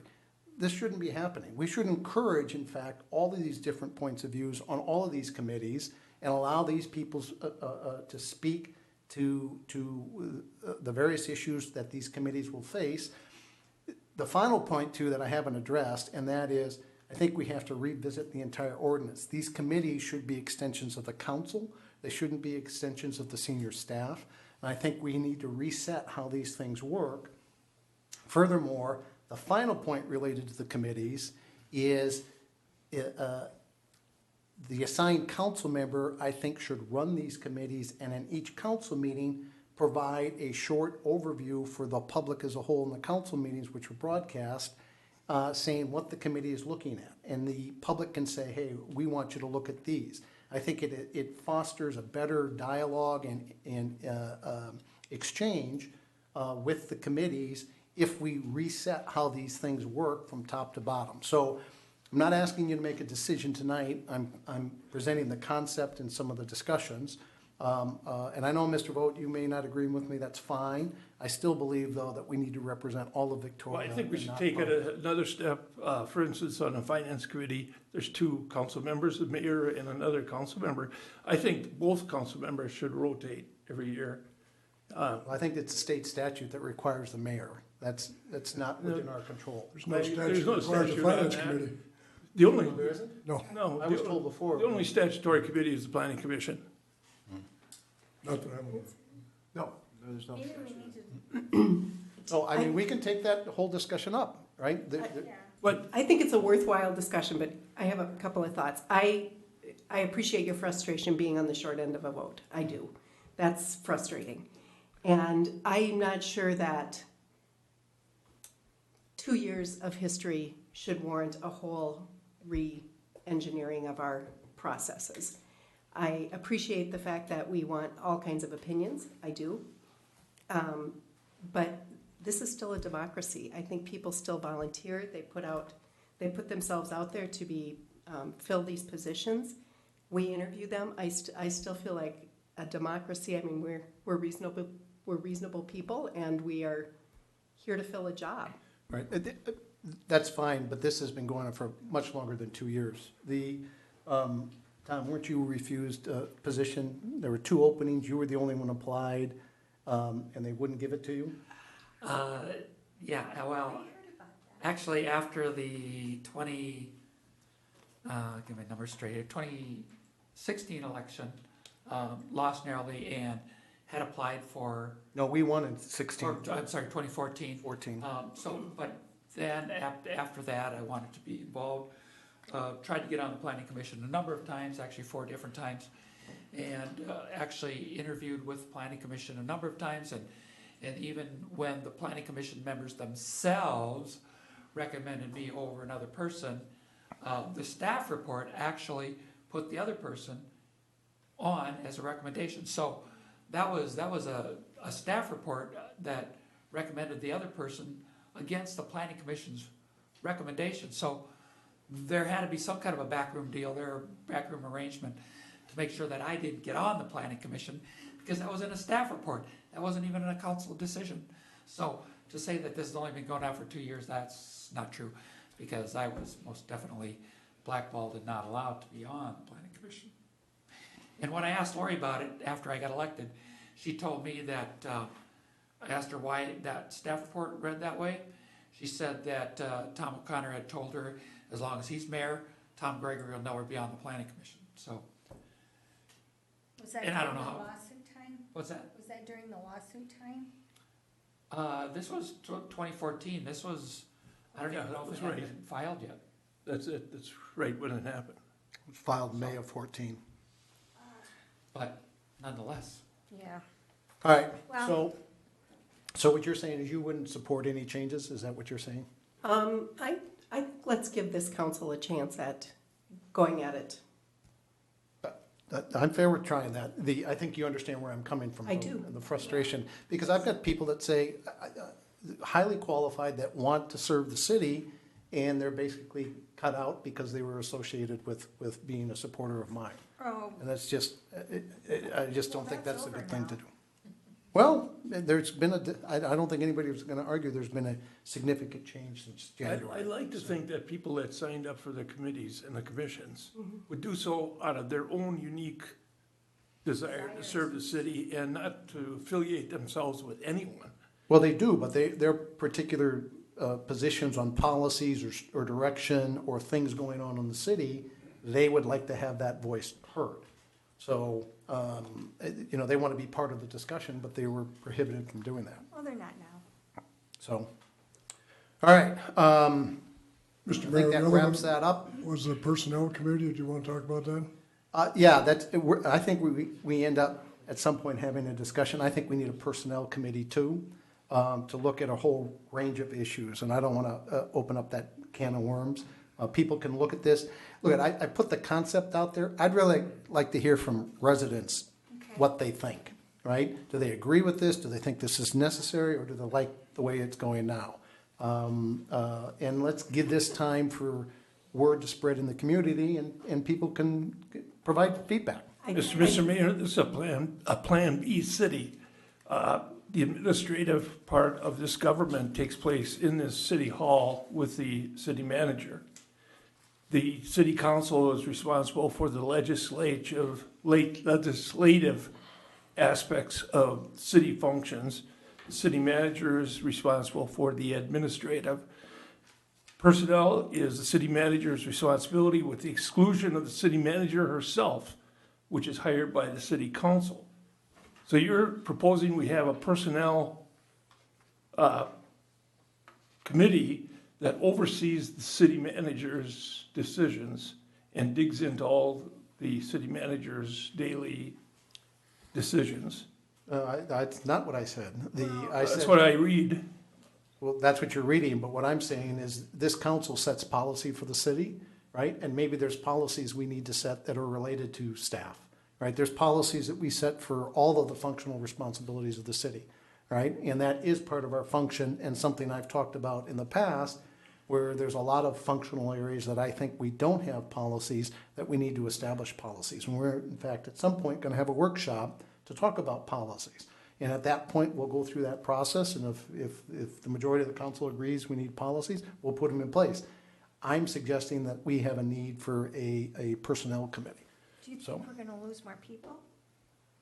It's not my concern about losing more people. That's not. What would the personnel committee do? The personnel committee would set HR policies. Who sets the HR policy right now?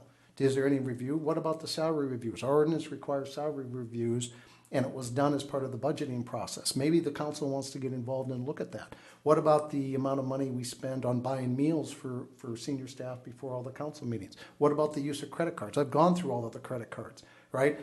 I think that people need to look at what's going on as far as the amount of money that's being spent on credit cards. I also don't think that we should be buying meals before every council meeting. That's You're basically talking about city These- manager responsibilities. These, You, Mr. Mayor, have been the greatest internal auditor we found at the cheapest price. You know what? you volunteered to audit You know, the don't- credit card accounts, you volunteered to review all the policies. I think that you're doing a terrific job of being an internal auditor. all right, so are you done now so I can finish? Yes, yes, sir. So I'm looking at the amount of money that this city is spending, and I've talked before about the budgeting process. We're going to go through this. I think we need policies to look at these items, and I think there's room for improvement where we can set policies to cut back on spending. The city manager, I don't disagree with the city manager as the administrative officer, but this council is responsible for setting policy. And if we don't have policies on certain things to say to the city manager, this is where we're going to put the tracks and you need to stay inside these rails, doesn't mean that we have to establish them, but maybe there's subjects where we do, like I've mentioned some. I think we have to have that discussion. I think, Mr. Interim City Manager, we have parameters for employee compensation, do we not? Mr. Mayor, yes, we do. What happened was the council approved the compensation study that was done by a consultant for the city. So that's what we're operating on now. Every salary is in a range, and then the salaries, the council, includes in the budget a general amount of more money for salaries. I think it was 2 or 3% this year. And then it's in the budget. And we're projecting, we have money in the budget this year to do another compensation study to make sure that the compensation you have for your employees is where it should be. And I think you should do that every 2 or 3 years to make sure that you're in the right market for all the positions you have. Otherwise, if you're too low, you're gonna lose people, and if you're too high, you're spending money you don't need to. So I think you should do a study every once in a while, and that's what you have been doing. Okay. So we'll have a workshop on that, and we can talk about these at a later time. Let's do that. Next item, unfinished business. Pat, steep slopes?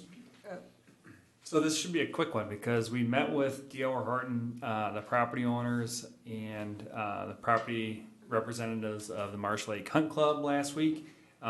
We had a good discussion. We're going to recommend that we make some tweaks to the ordinance that we proposed and bring that back to you within hopefully 2 weeks. So our recommendation is that the City Council makes a motion to continue the agenda item to the March 11th, 2019 City Council meeting.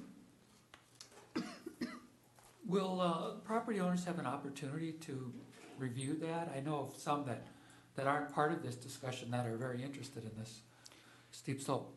Well, I've been working with the property owners that are being proposed of the development in the Marsh Lake. Could you reach out to Stefan Wetzel as well? Sure, if you want to email me, if you want to email anybody who's living in this area, I've had a lot of conversations, so he's very interested in this. Yeah, we'll share the ordinance with them. All right, it's still not clear to me why we have this when we have a tree ordinance, for lack of a better way to describe it. I know that I've got, in my yard, I've got trees that are marked. And I don't know if that was done, this goes back way before your time. But Holly Kraft told me, yeah, you can't take those trees down because we have ordinances, we, the city, have ordinances that says you can't cut those trees down. Not that I wanted to, but one of them died, and I said, what do we do? This is tagged, it's gotta mean something. That's how I found out about it. If that's designed to save trees, and this is similar to that, I'm not sure I understand the distinction between this 18-degree ordinance and that, what I'm calling the tree preservation ordinance, right? Are they separate items or are they the same thing? We don't have to answer that now, but I'm just saying I have that question. I'd like to get an answer put together and then sent out to the council. I'll include that in my packet in 2 weeks. All right, because That's a very I'd good like to question. understand how these two relate to each other. Yes. All right, thanks. I move we continue the agenda item to the March 11th, 2019 City Council meeting. Is there a second? Second. All in favor signify by saying aye. Aye. That motion carries unanimously. Okay. Bob, reports? Or I'm sorry, Doug, correspondence? Mr. Mayor, a couple things. We put on your table tonight a email from Michael Margolis, who is one of the principals in the development of the 13 and a half acres western downtown. And he's reporting that they're still moving forward with their master plan. I think that they're looking at all the things that we want them to look at, the cost of the feasibility of doing what they want to do, and they're talking about coming back to you, and what we've suggested to them is that they make a presentation to the planning commission first when they come back, and Pat, you're gonna work with them, even changing the meeting date if we have to, is that? That's correct. So I think they're still working, and it looks like they're gonna meet their deadline of what you gave them to come back with their plan, so I think it's a good report. Right. You'll have a chance to read it through on your own there. Secondly, the council asked me to ask the League of Cities to look at the Facebook dilemma of how elected officials can use a Facebook to the benefit of everybody. The league has formed a committee, a staff committee over there, and they've had one meeting. I got another report today that they're still working on trying to come up with a standard advice that they would give to all cities of how elected officials can work with Facebook without having problems with having it be public or private. So I think it's still moving forward. I would expect they won't probably get somewhere until, another 2-3 weeks, but at least it's underway. Thirdly, the assessment appeal on Steiger Lake Lane property here, the attorney handling that for you has made the offer that you suggested about 2 weeks ago. The attorney for the landowner is out of town. They're expecting a reply about in another week on whether they would accept our offer or not. Fourthly, I've given you tonight the 2019 budget. I hope you take that home and read it completely. And there will be a test at the next meeting on the balances of the various bond funds. And no, but we only have an interim finance director, and she did a good job putting this together, I think, on a timely basis. So it's basically the same way that Kelly has always put it together, but we want to make sure the council got their copy. That's all I have, Mr. Mayor. Bob? Mayor, I had nothing. Deb? No, I'm good. Mr. Vogt? First of all, are we saying farewell to Doug? Is that part of the comments? Next. That's next. Okay, I have no comments. Judy, sorry. I thought I was going to, you can call me Julie again. I almost did. I was going to use my report to say goodbye. So I'm going to do it. I just wanted to say thank you. Even though I've only gotten to work with you for a very short period of time, it's been delightful. I do appreciate that you stepped in at a time that was very contentious, and I'm glad that now everything has been smoothed out. And I hope you have a wonderful time, and I'm sure you'll be dancing out the door. Here, Deb, let me give you. Yeah, I couldn't echo those comments any better. It has been a pleasure. I wish you all the best. I hope we get to see you from time to time, and go into that great night and go forth and have a great time. Mr. Vogt? Okay, so I am going to say something because everybody else is. Right. I wrote this down so I wouldn't wander, but just want to say for the past 14 months, as a Victoria City Council member, I've had the opportunity to observe and interact with Doug Reeder, our interim city manager. From my point of view, Doug has done a superb job, and I am truly grateful. The city was indeed fortunate to hire Doug in an extreme time of need. Why have I been impressed? What exactly have I observed? I have seen a calm demeanor and confidence in every situation, no matter how contentious. Doug's maturity and wisdom has been obvious. Doug's decades of experience with multiple cities has always been evident. There's nothing he hasn't seen before. This experience confidence, and calmness have favorably affected his staff. Staff morale has been very good across all departments, and service levels have remained high. Doug's leadership has been quiet but very effective. He has been decisive within his purview as city manager. City council meetings have been productive, in large part due to the fact that the city manager has been the Rock of Gibraltar. He and staff have managed meeting agendas extremely well. Doug has been accessible and visible to all of us. His influence through the past year has been very positive and felt by all of us. Doug, the city of Victoria is certainly better because of you. I say thank you from the bottom of my heart. Thank you. It's been nice to have met you and worked with you. You're here. Mr. Gregory. It's been a pleasure. We've had a lot of interesting conversations, a lot of ups and downs, a lot of motion. You've stepped in at a tough time, done a great job. I really appreciate it. I share the comments of the council, but very much appreciated all your hard work and sticking with us and not bailing when it got pretty rough at sometimes. But we accomplished a lot. We really did. We got our work done in large part because of what you kept us on an even keel throughout the whole process. So I thank you for that, and I wish you well, and I hope you stop in and see us sometime. Here, here. I have no report and echo other council members, right? I wish you good luck, and maybe you may get on the,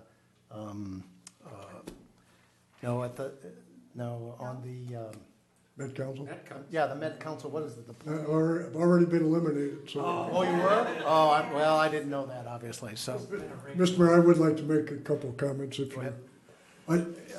I echo the ability of this council to do a lot of things for the last 14 months. You've done a lot. You have some small disagreements often on things that aren't on the agenda, but you've accomplished a lot. And I just want to tell you, it's been an honor to work in the city of Victoria.